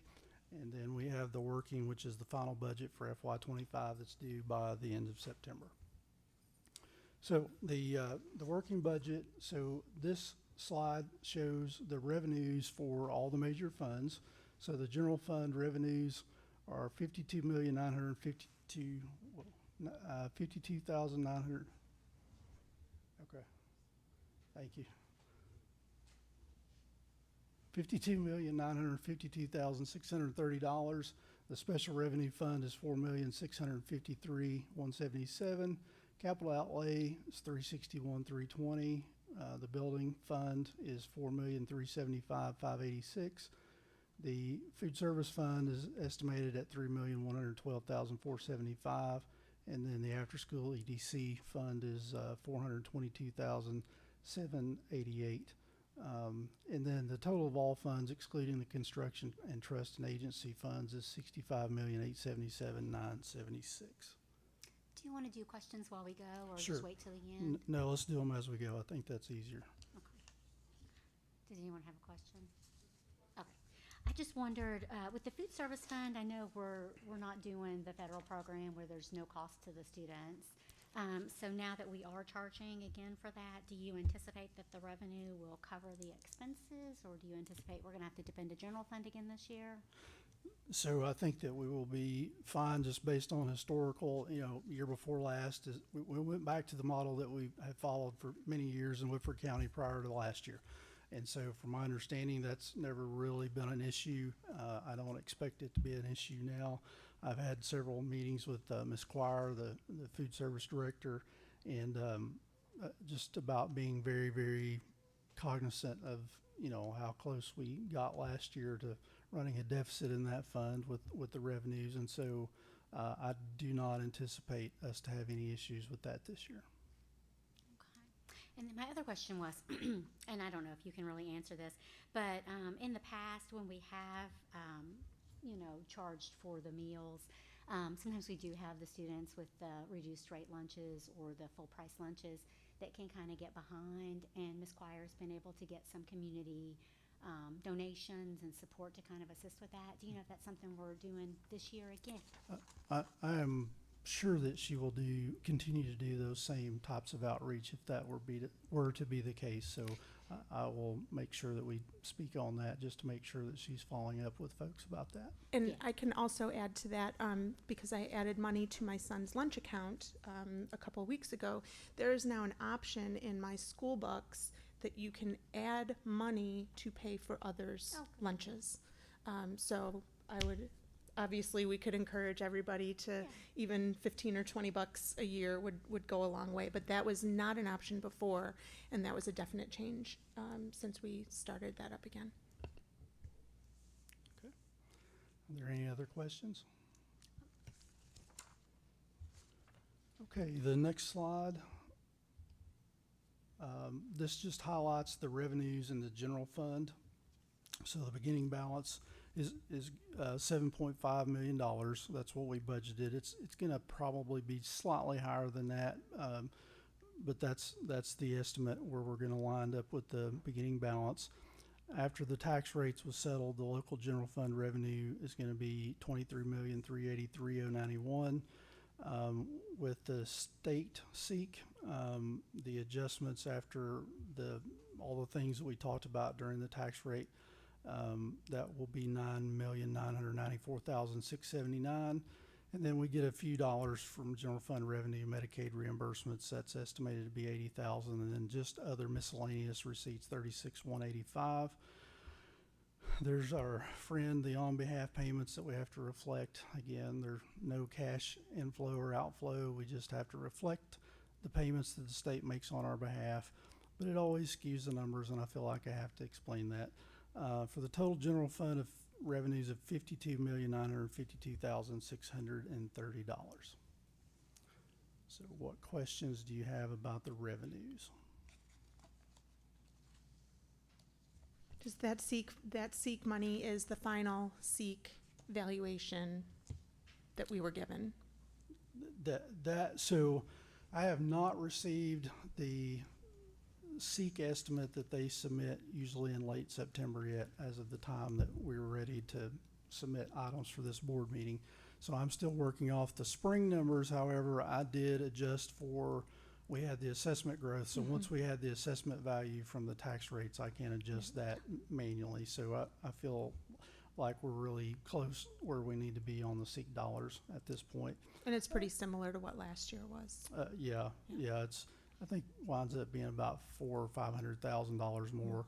Now, the one thing that's not built into that I don't know exactly yet is what our ending AADA, the attendance numbers, because there could be some fluctuation there. We might have more students than we had projected on that initial SEEK. So, but from the property assessment value, we have a really good understanding of how that impacts the SEEK this time.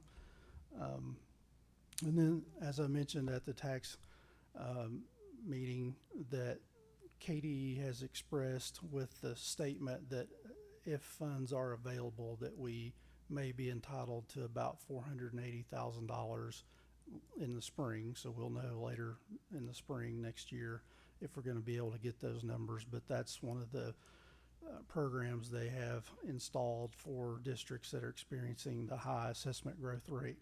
They understand how that's impacting us negatively on our revenue dollars. So hopefully we'll get that, but we won't know for sure until later in the spring. So. And that would be an upside to this number, right? Right. That is not reflected in any of these numbers. Yeah. So that's And correct. When might we receive that if we are approved or eligible? It'll probably be late April. So, and would we have to use those dollars? No. So no. we could carry them over? Those would be carried over. So yeah, if we got them in April or May, they'd go in the general fund. They would be reflected in the ending balance if they weren't spent up by June 30th, and those would carry over with no restrictions to the next year. Okay. I just had a couple of things. On our beginning balance, I noticed this year, and this happened last year too, So we end the fiscal year on June 30th with like, I think it was 7.6 million. But then the beginning balance, you've subtracted like $100,000 this year. Last year, I think it was around $500,000. Is there a reason? Because normally I would think that when you end the fiscal year on June 30th, on July 1, that number would be the number you would carry over. That's just how I do it in my personal banking. Understood. So there, I have to leave a little bit. I don't have to. I don't suppose. That's just the methodology I've expressed. You know, since I've been here, I do budget conservatively. I want to make that number lower because as we work from June 30th through the end of the audit period, there is potential for an adjustment that may need to happen somewhere. If something got mistakenly coded somewhere or duplicated in a revenue account that got caught through the audit, you know, that would have to be adjusted out. And so I'd rather that number be budgeted a little bit lower. So your example was 7.6, it was actual as of right now, and I budgeted 7.5, so that leaves just a little bit of cushion in there versus if I budgeted 7.6 and it wound up going the other way, then we're losing, you know, potentially $100,000. So that's why I do that. I do that on a lot of revenue line items because I always want to budget just a little bit lower than what the actual is going to be.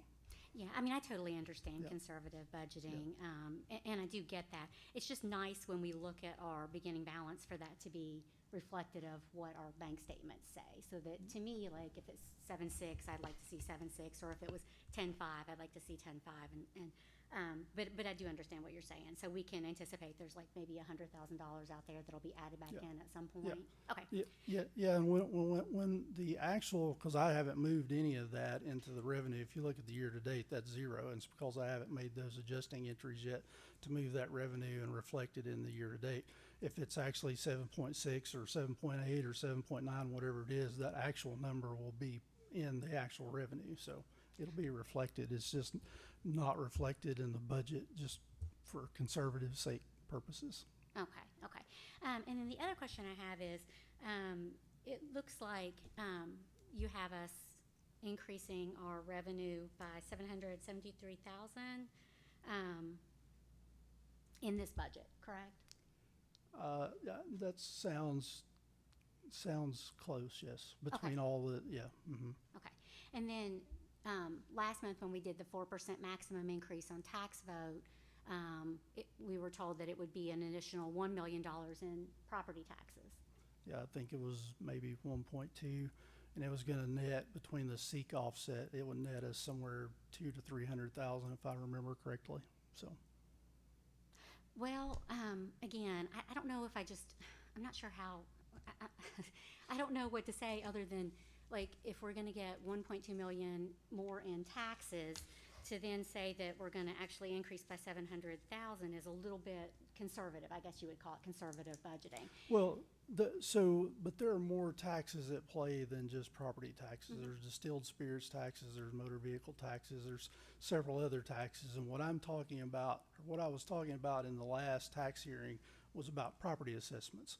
Those are the tax rates that we were setting and talking about, specifically the tax rates. But that doesn't encompass or incorporate the entire overall tax picture all the time. And so, but you know, I'm trying to recall out of memory what all those calculations did. I'm pretty sure that based on the tax calculation that we did, that we were only going to net the tax revenue would yield about $1.2 million in revenue. But I always talk about that in tandem with the SEEK offset because there's a reduction that's directly related to that assessment growth that comes back out. So, you know, we only were going to net about $300,000 of new tax money in the budget. So. Okay. Well, when I was looking at the papers for our SEEK, it looks like that's actually increasing 450,000. That's according to what the information we got at from KDE and also at the hearing, the tax hearing. So that 450,000 more plus 1 million or so more in taxes, like I would, in my mind, just be thinking maybe we're going to actually double this difference in revenue. Instead of 775, it could be closer to 1.5 million increase in revenue. But like I said, I understand you're budgeting Yeah. conservatively, but in my mind, I just want to kind of have an idea of the increase in revenue from taxes, and the increase with SEEK is probably closer to 1.5. I just wanted to clarify and make sure I was understanding that. So one of the things with SEEK that we just need to remember is that there was a pretty significant bump to the SEEK base this year. So I forget the exact number, but we went from like $4,200 per student to over $4,300 per student, and so that's evaporated a lot. So we only went up $450,000 as you demonstrated. But if all things were left equal and we got the SEEK bump that we should have, well, that would have been a much larger number through the SEEK funding if we weren't losing that offset due to the assessment growth. So. Yeah, I mean, I totally understand that's how SEEK works. When you have more local, you get less from state. But still, with the 1.2 or so million in increase in taxes with the 4% rate, plus the 450 that we're getting in the SEEK, I'm just in my mind thinking about 1.5 million. So it could possibly be double the 775 that's in the budget. Yeah, well, we no doubt, as I illustrated earlier, our revenue did go up, absolutely. But it's still not pacing with the expenditures that we've produced in the last 2 years from a salary standpoint. So that's what creates the overall kind of the negative spin that we've talked about for the last few months with the budgeting. I will say I haven't gotten to the expenses yet, but we've trimmed out a lot of expenditures that are not salary related. I'll look at that in the next page when we get there. Is there any other questions about revenue? Okay.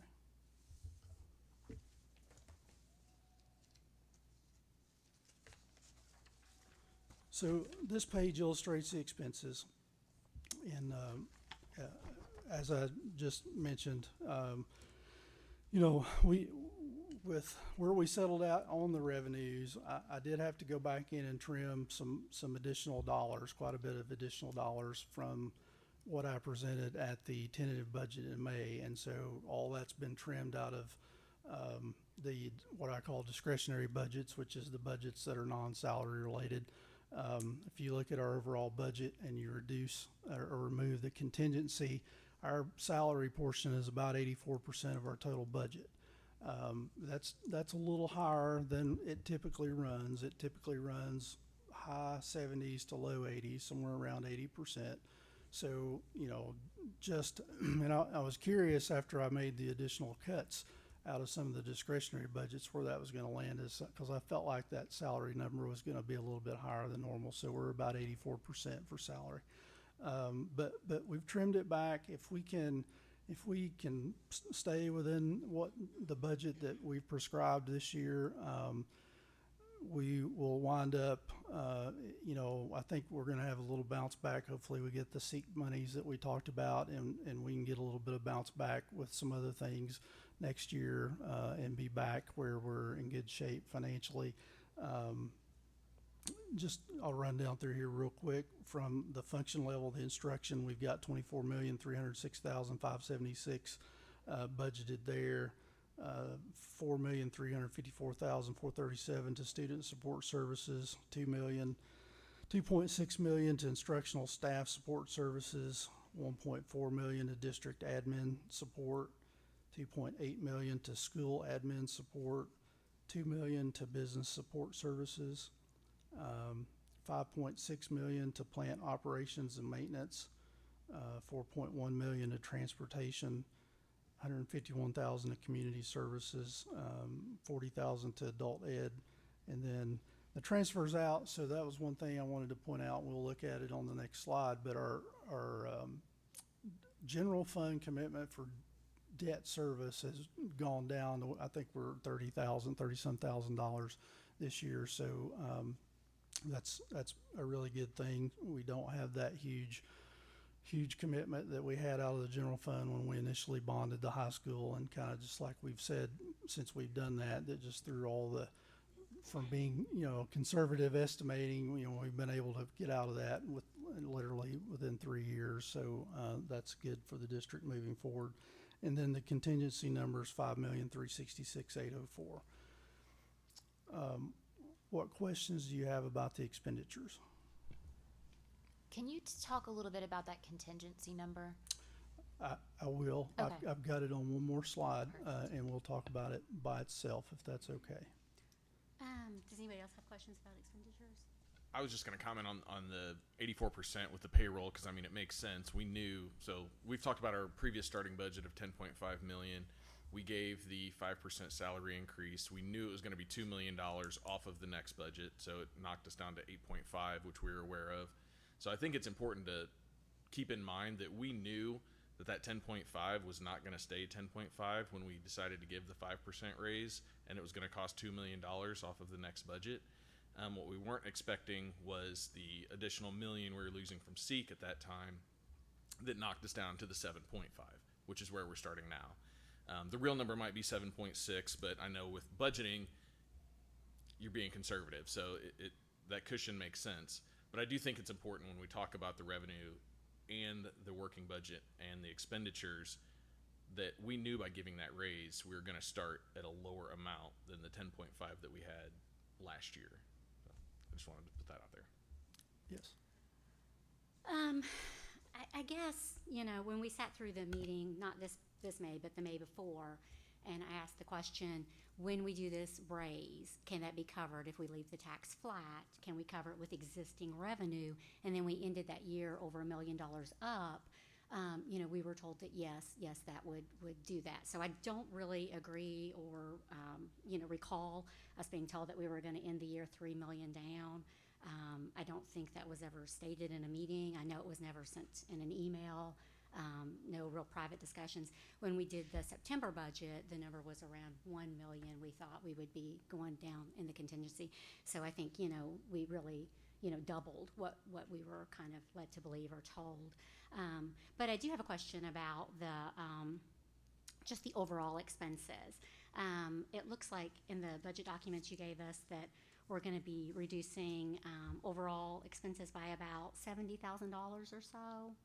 Does that sound right? Overall expenses from last year? Last fiscal year to this budget. So my calculation would be about 700,000. That's what I calculated based on, so I've got 52,952,630 in the budget for this year. That's including the on behalf and all the things that are in there. That's the expenditure. And so if you look at the actual expenditures from the prior year, and you have to add back in, we had a $6 million contingency budgeted, and so that has to be accounted for in that number. We're $701,000 less budgeted than what we actually spent last year. So. Yeah, I'm thinking if we take out like the contingency, because that's just the contingency. And then I'm just looking at the actual expenses from fiscal year, last fiscal year, to what you have in here. So if you look at like the large document that you gave us that shows last year to this year, and you just look at like instruction was 24,610,000, and this current budget you have it as 24,300,000. If you just look at the actual numbers for the expenditures, excluding the contingency, because that's gonna be different. Just what has been trimmed out of since last actuals to this one, what's been trimmed out of like instruction, student support, district admin, business support, that kind of thing. I thought it would be about 70,000. But at any rate, 70 or 700, whatever's trimmed. How are we, what are we cutting for that? What kinds of things, what are we reducing, I guess is my question. Sure. So I think one thing that does skew that a little bit that you have to keep in consideration is the salary piece of those functions went up. So the trimming came from the discretionary pieces. So anything that was not salary related. So as those dollars went up, whatever that salary amount went up for the year, we had to offset that out in the discretionary. So we trimmed a lot of things. We had to trim We turned buses out this year. You know, we typically purchase buses every year. Buses are something you definitely don't have to purchase every year. Our fleet's in really good condition. We have really good numbers. We've done a good job with that. So definitely it's not going to impact us to go for a year or two if we need to not buy buses. I trimmed out some of the building operations and maintenance. You know, I tried to leave things that were student facing, student touching, things with curriculum instruction, those types of areas. Those were the very last things that I had to go in and touch, and I didn't touch many of those at all. But it was the things building related, you know, transportation, bus related, some of the things that we could get by a year with, that if we didn't, you know, do these things, we wouldn't put ourselves in a predicament from a student standpoint. So hopefully I articulated that where it makes sense. But that was my approach to it, and our approach as we went through things, just trying to not make it noticeable to the students. So. So on instruction, from last year's actuals to this budget, you have a difference of like $300,000. Yeah. So we did do a 3% raise for this budget, and then we added about $400,000 in new positions. So how are we thinking that might go? Is it realistic to think that might go down 300,000? Well, again, there are a lot of the things. I'd have to look at the detail as to everything that's rolled up into that instruction number, because there are still a lot of things in addition to salaries and fringe benefits that make up that $24,306,000. But no doubt there were some things that were probably related, and it's eluding me at the moment what those might be, but that aren't necessarily, they're not going to miss in the classroom, so to speak. So, Gotcha. Mr. Atkins, are you confident that we're going to be able to reduce our expenses this year and be in line with these budgets that we're approving? Based on what Mr. Smith has provided us, yes.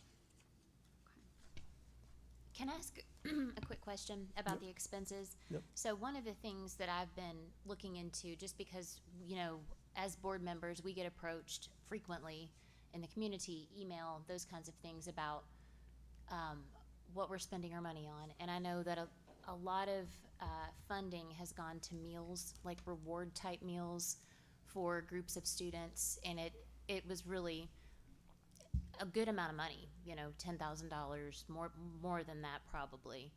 Are those some of the areas that were looked at in terms of being trimmed? The food, the things that can kind of, in my mind, and this, please don't think that I'm saying we should not celebrate students or staff, because that's not where I'm coming from. But where I'm coming from is we have to make sacrifices if we want to be able to continue to give raises. You know, we have a new school building, we're bringing on new staff. At some point, something's got to give. So is that one of the areas that was trimmed? Yes, we've looked at all the areas to be trimmed. You know, if it's something necessary, you know, we've looked at other things like overtime. So I'm looking at that area that you were asking about. So looks like I trimmed about $200,000 out of other purchase services. So things like that were trimmed out. And I can't stand here and tell you exactly what makes that number up. But, you know, we did look at all the areas that we felt like that we'd be able to trim out that would not negatively impact students. So, is there any way to get a total on what was spent for like student meals or staff meals or celebrations, just those kinds of things, just a ballpark total estimate? Because I'm not sure if it's tens of thousands or hundreds of thousands. I'm just not sure, and I think it would be good to kind of just have an idea about that. I can get a ballpark. The way we code things, there's no code that or button that I can go push and just say, tell me how much we spent on meals. But I can look at the codes that we use to code things like that and get you a ballpark. So I would appreciate it, because I see a lot of non-instruction, non-food, and just different credit card expenses for very expensive restaurants, and I always just kind of wondered what that total might look like.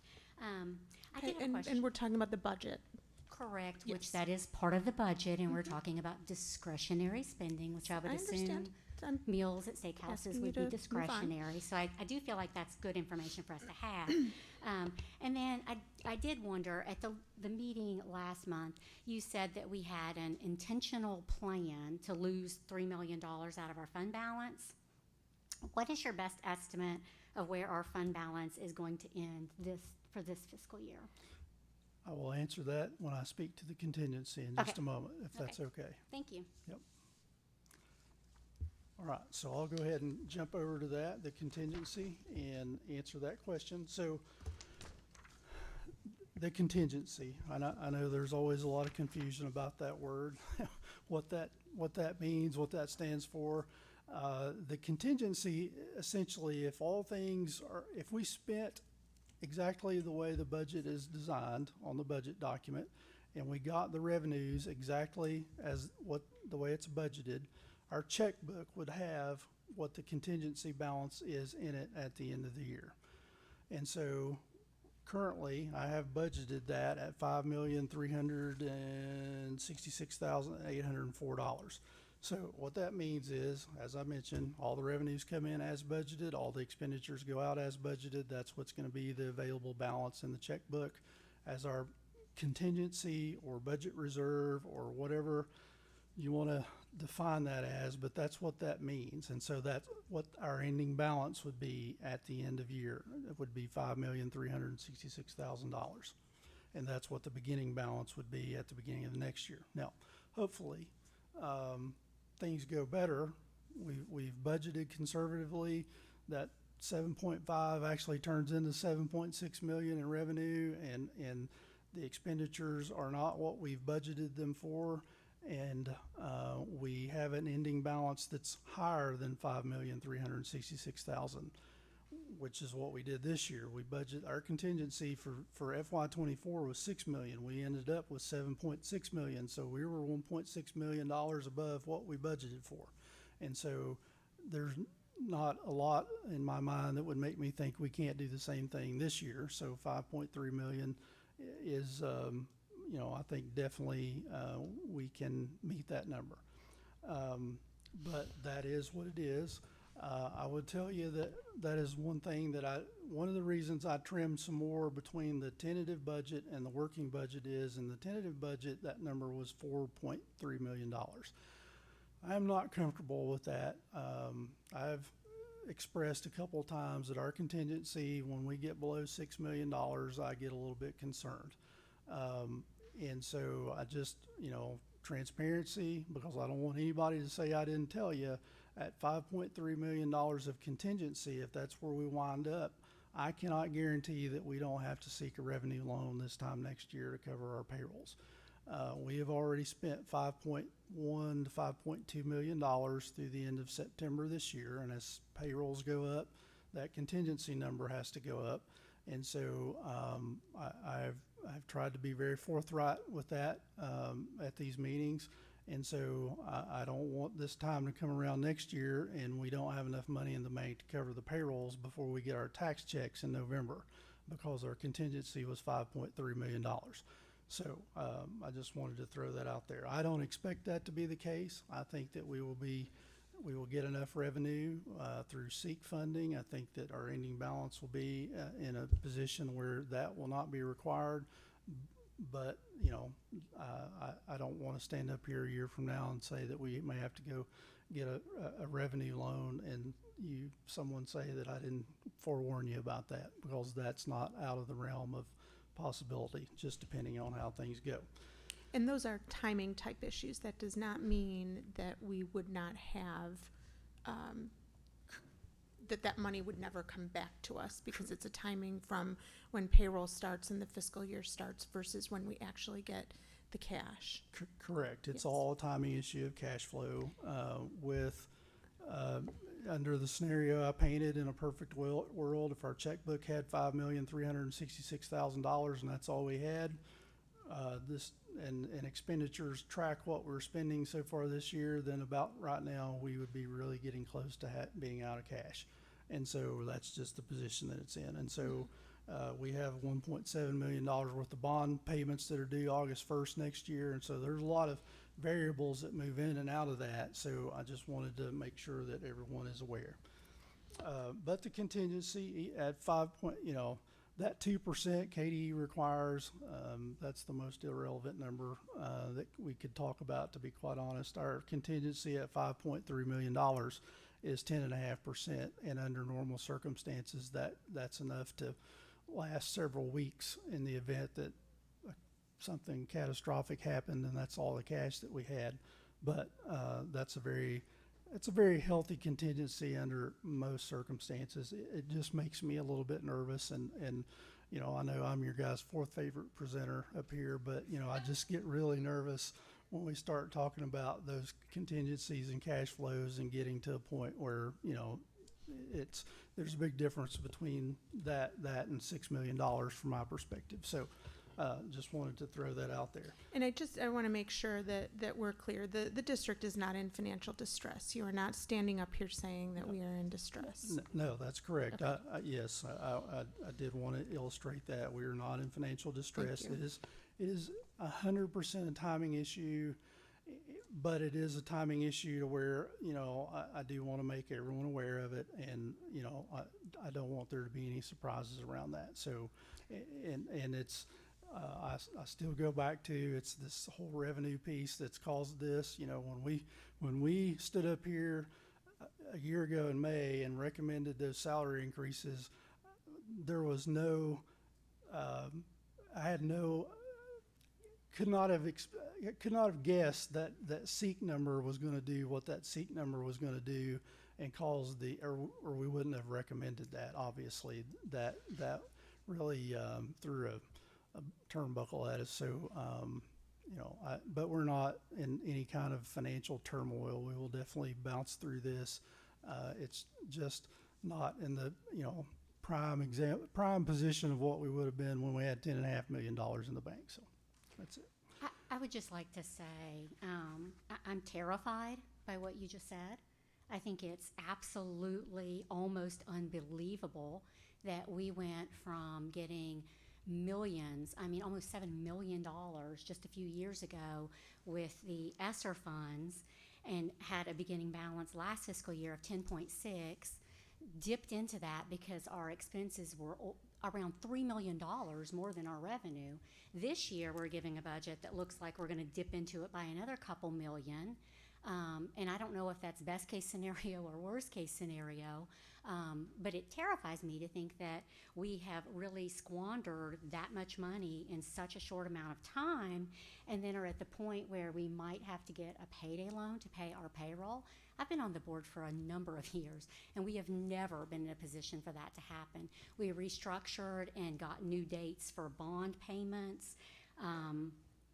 I honestly am terrified at the thought that our expenses are so much more than our revenue year after year after year after year, yet as a board we refuse to have a discussion, to do a work session, to have any kind of even basic information about how we are in this position, why we are in this position. And if this were my personal finances, I would just honestly be beside myself. I wouldn't be able to sleep at night, just because they're the taxpayers' finances and the school system's finances does not mean that we as a board don't have a responsibility to have the oversight, to have the information, to be able to look at expenses and to do something now before we get in a position of going to get a payday loan.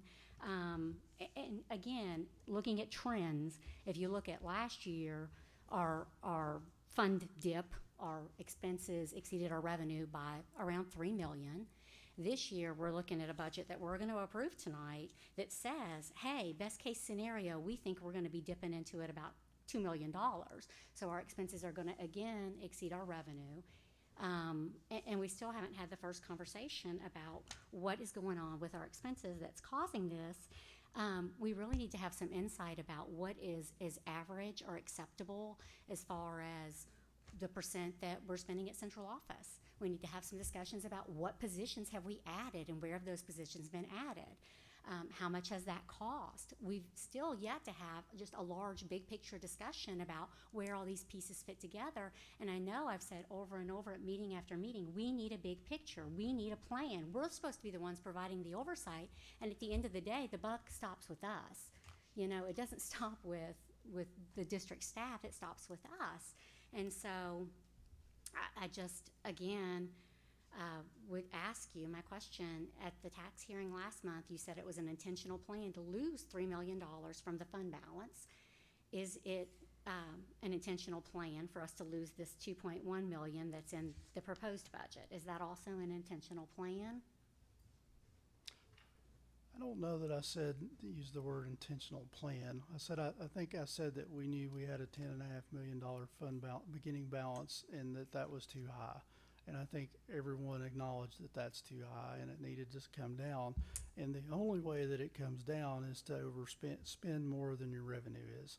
So I don't think anywhere that I said that necessarily we wanted to lose $3 million. I think I said based on the circumstances with the raises that we were giving and the beginning balance that I had, that we knew we were going to spend that down and that it was going to be able in a much more controlled spend down $1 million at a time. And then all of a sudden the SEEK situation hit us and it caused a revenue imbalance. And so then we're at where we're at. But well, and with all due respect, the SEEK formula has been the SEEK formula since the 1990s. It has always been and is designed to, when local tax money increases, then the SEEK goes down. But in all fairness, we have received more in SEEK last year to this fiscal year, at least as proposed, by about $450,000. So I mean, I understand what you're saying, but the reality is we have actual numbers, and we should be talking about actual numbers.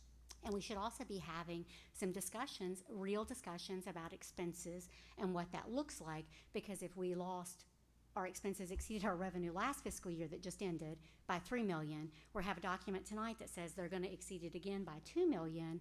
I mean, and I think I said this last month, at what point do we have a zero balance in our fund balance or contingency, whatever you want to call it?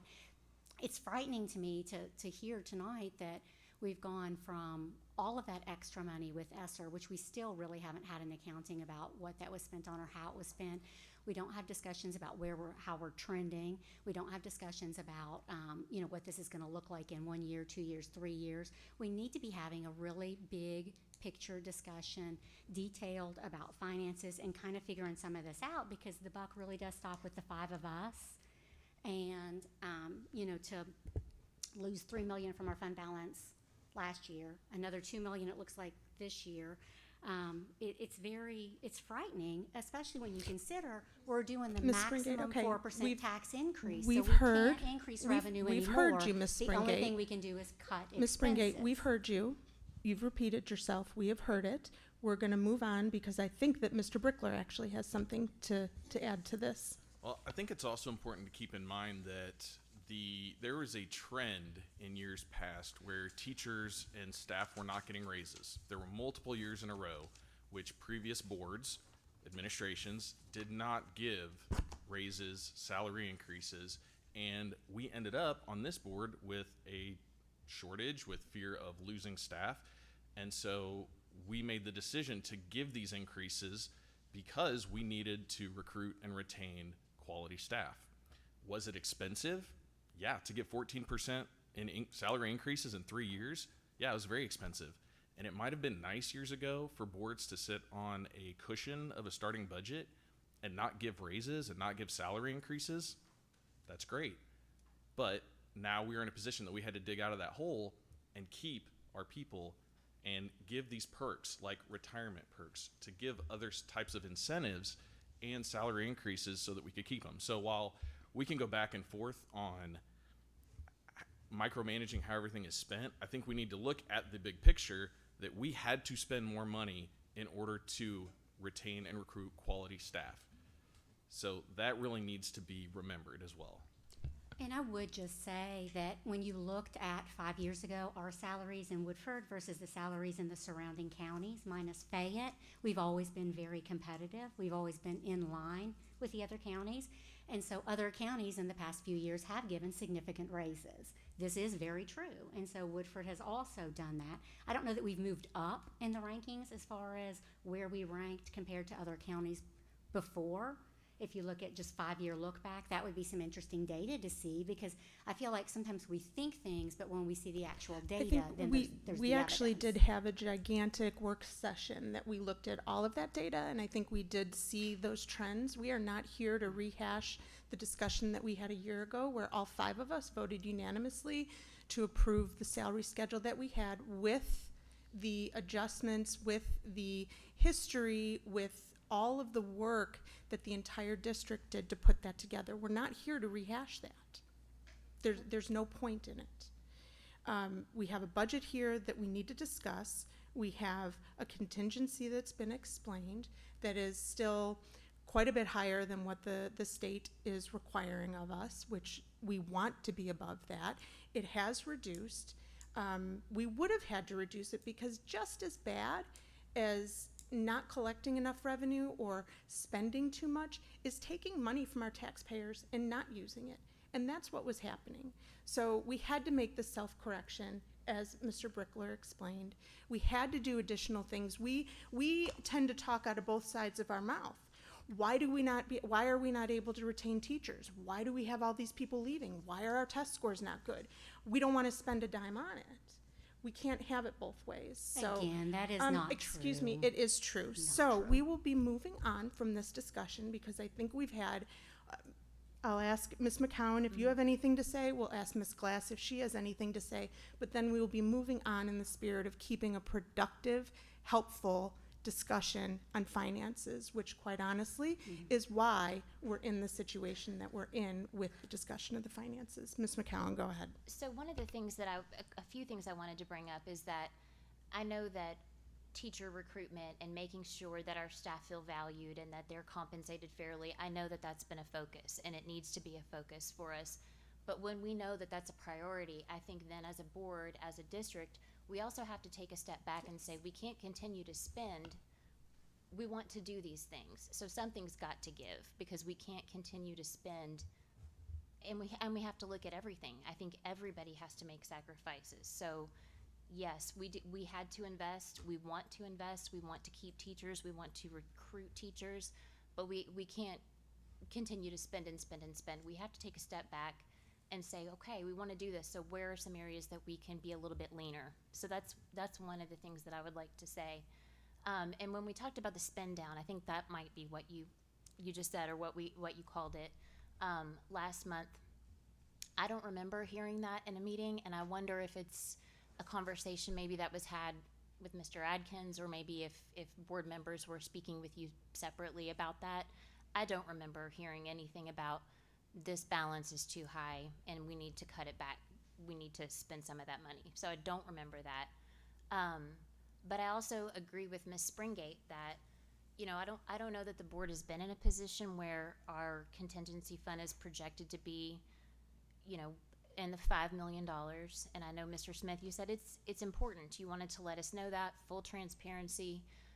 So I think that makes sense, that we need to be discussing our finances. We as a board need to be discussing these things, because we've got to keep track of it. And I don't think it's micromanaging. I don't think that asking these questions is micromanaging, because Ms. Springate is right. The buck stops with us. We're the ones that are going to get stopped at the grocery store.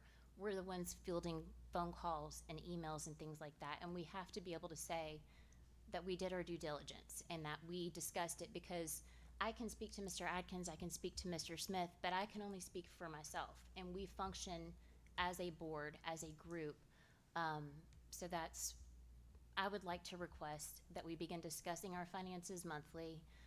Work sessions from time to time would be great. Yeah. I would be absolutely all for that. I would request that we have professional people on the board that can have a discussion, can take an answer, process the answer, respond to the answer, and not just be listening to respond, but actually understand the answer. So far, we have not shown that we can do that as a board. And that is exactly why the finances are in the consent agenda. Because one thing I'm not willing to do for anybody in this district is subject them to berating, yelling, being told blatant lies about, accusations. We are not that type of board. I'm not that type of board. And I will not support that type of activity. And every chance that we get to have a discussion as a productive board, what happens? It devolves. And so until, and this is a prime example why, we're laughing in a discussion, but we're supposed to be open enough to let everybody say everything at every time when they don't have the decorum to have a true productive conversation. So that's all I have to say about that. I've heard you. Other questions that you have on this right now? No. Okay. Ms. Glass, do you have anything to add? I do not, thank you. Okay, thank you. Mr. Smith, you can move on, please. Thank you. So the last slide just talks about the debt service. The total debt service for FY25 is $4,767,882. The sources that will be used to cover that debt service payment, the building fund is $4,375,586. $361,320 out of the capital outlay, and so that only leaves the general fund needing to cover $30,976 for our debt service payments. So that's a very good thing. Next year we should probably be basically flush, if not to the positive side of bonding capacity once again. So that's all for the presentation. Do you have any other questions? I don't have any other questions. I do just have one final comment. If we can't increase or decrease our expenses, we absolutely cannot increase our revenue more than the maximum 4%, which we do year after year after year at the tax vote. And so I guess my thought would be that if we really need to just get rid of this money because we just have too much money and the balance was just too high, that one solution would be not asking for the maximum 4% tax increase, that we could give our taxpayers a break, if we're just stockpiling too much money, if that ever becomes an issue again. Well, the only thing I would comment about that is you cannot give raises on one-time dollars. Beginning and ending balances are one-time dollars. Those are not recurring revenues. So you can't substantiate raises that will recur year after year after year on those one-time revenues, just like we can't sustain budget cuts on one-time expenditure cutouts like bus purchases, right? That's not sustainable long-term. Those are one-time, one-off things that won't help you with that. And so, I'm sorry, I know you guys don't like to listen to me about certain things. The economics of these school districts don't work if you don't do tax. They just don't work. You can't keep up with the Fayette counties, and I know that we don't try to keep up with Fayette County, but unfortunately they're 10 minutes down the road, and we lose or potentially can lose a significant number of people to them if we can't keep up or at least stay in the same universe with them. I've lost staff out of my office to Fayette County because they paid more. That's just the reality. The economics don't work without dealing with the tax rates and the tax increases. That's just part of it. We don't get the revenues through the state. The CARE program that was written in 1990 used to create a huge percentage of a school district's revenue. That no longer is the case. Most of your revenue comes from local sources now, and that's just the economics of it. And so I understand it. Nobody likes to talk about taxes, and I'm a taxpayer of Woodford County, and I don't want to pay any more than I have to. But as the finance officer at Woodford County Schools, with 30 years worth of financial experience, I can tell you the economics don't work without doing something with the tax rates every year. It's not there. I've cut enough out of these folks' budgets that I guarantee you, if you talk to them individually, they're unhappy with me because of how much I cut some of these discretionary budgets out, because we're going to have to do that for this year until we get it back right. That's just the reality of it. So that's all I've got. Okay. All those in favor of approving the FY25 working budget, say aye. Aye. Aye. Aye. Any opposed? Nay. Nay. The motion passes 3-2. Thank you, Mr. Smith. Okay, moving on. So I've got 2 additional items that we moved from the consent agenda. So can I have a motion to approve it was Innova, I believe, Innova contract. Yep. So moved. That's a motion by Mr. Brickler. Is there a second on that? Second. Okay, second by Ms. McCowan. So discussion on this one? Yes. So I just had a couple of questions on that one. Sorry, let me find my notes. So I believe it's on page 27 of the packet, of the contract packet, if you wanted to look at it. I'm just gonna get myself there right now. So it looks like it's a 3-year contract, and I'm assuming the 3 years is the $8,000, $8,700 figure. So the 3-year you see there was previously, that says previous review or action. Okay. So there's a three-year contract that began in July 19th of 21. So that has since expired.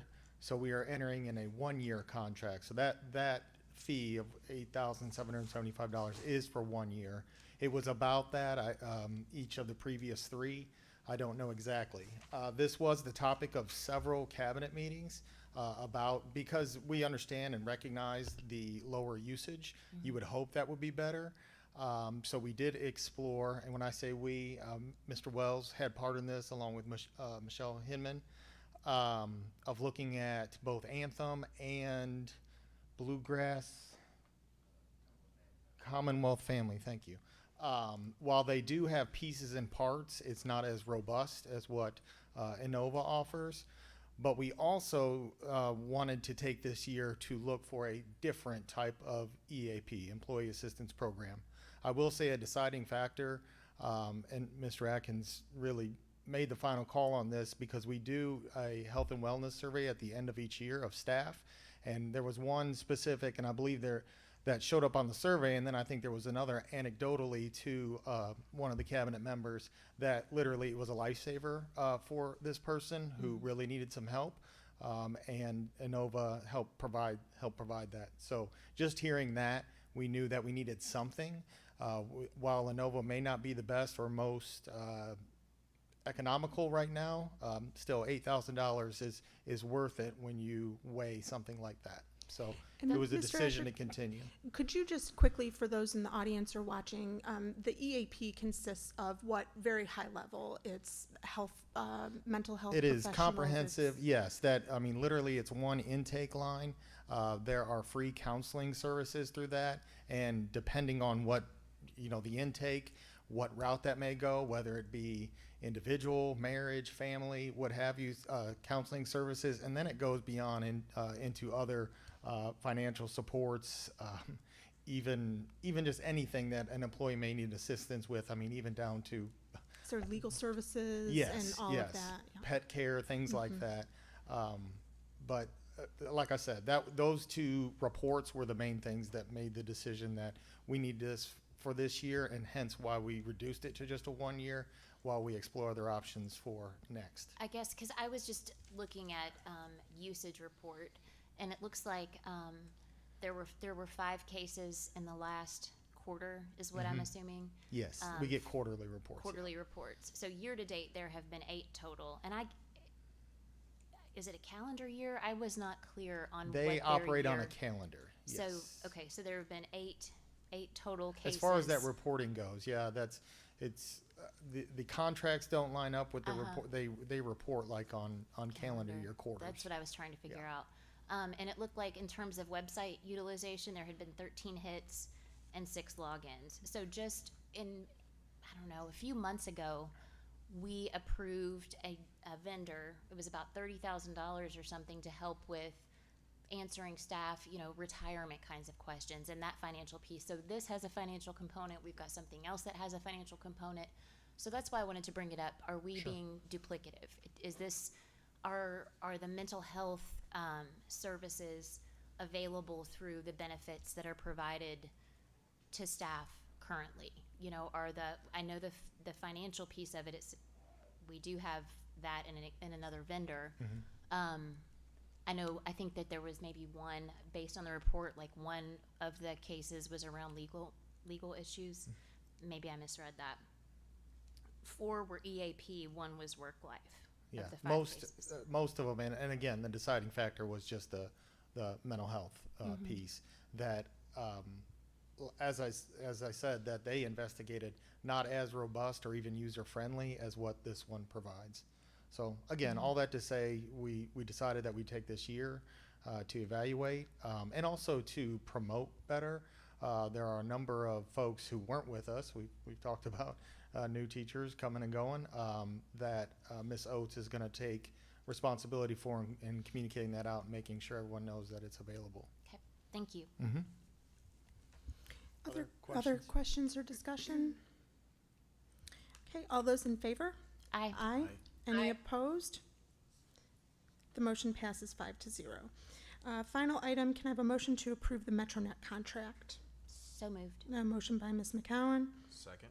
second by Mr. Brickler. Discussion on this? Yes, I just had a question about the summary page that came with that contract. It is on page 19 of our packet.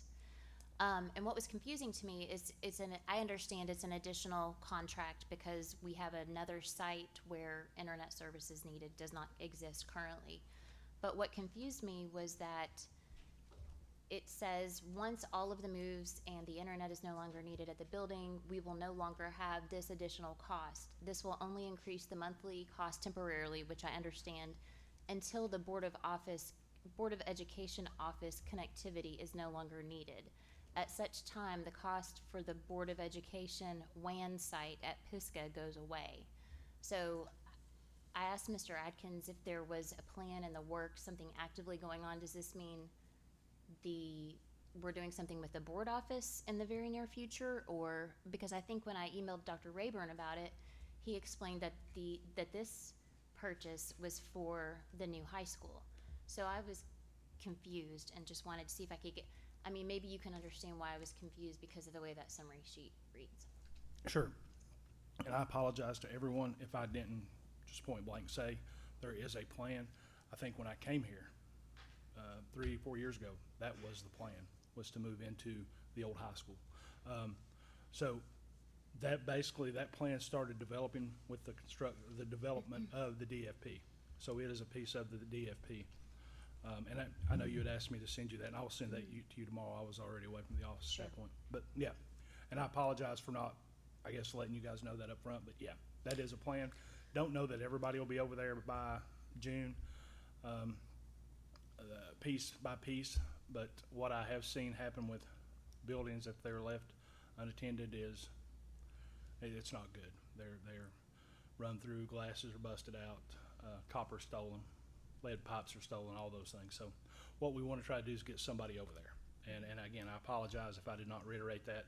I just assumed that with the development of the DFP and the approval of that everyone was aware, and I do apologize. And that does not mean there's going to be a change to our facility footprint overall, Mr. Adkins. No, none of the buildings are getting sold. There's nothing else in the plan other than to move some staff over to the high school, because really it's a safety concern for the existing building while we work out the rest of those types of plans. Is that Sure. Is that accurate? That's it. Okay.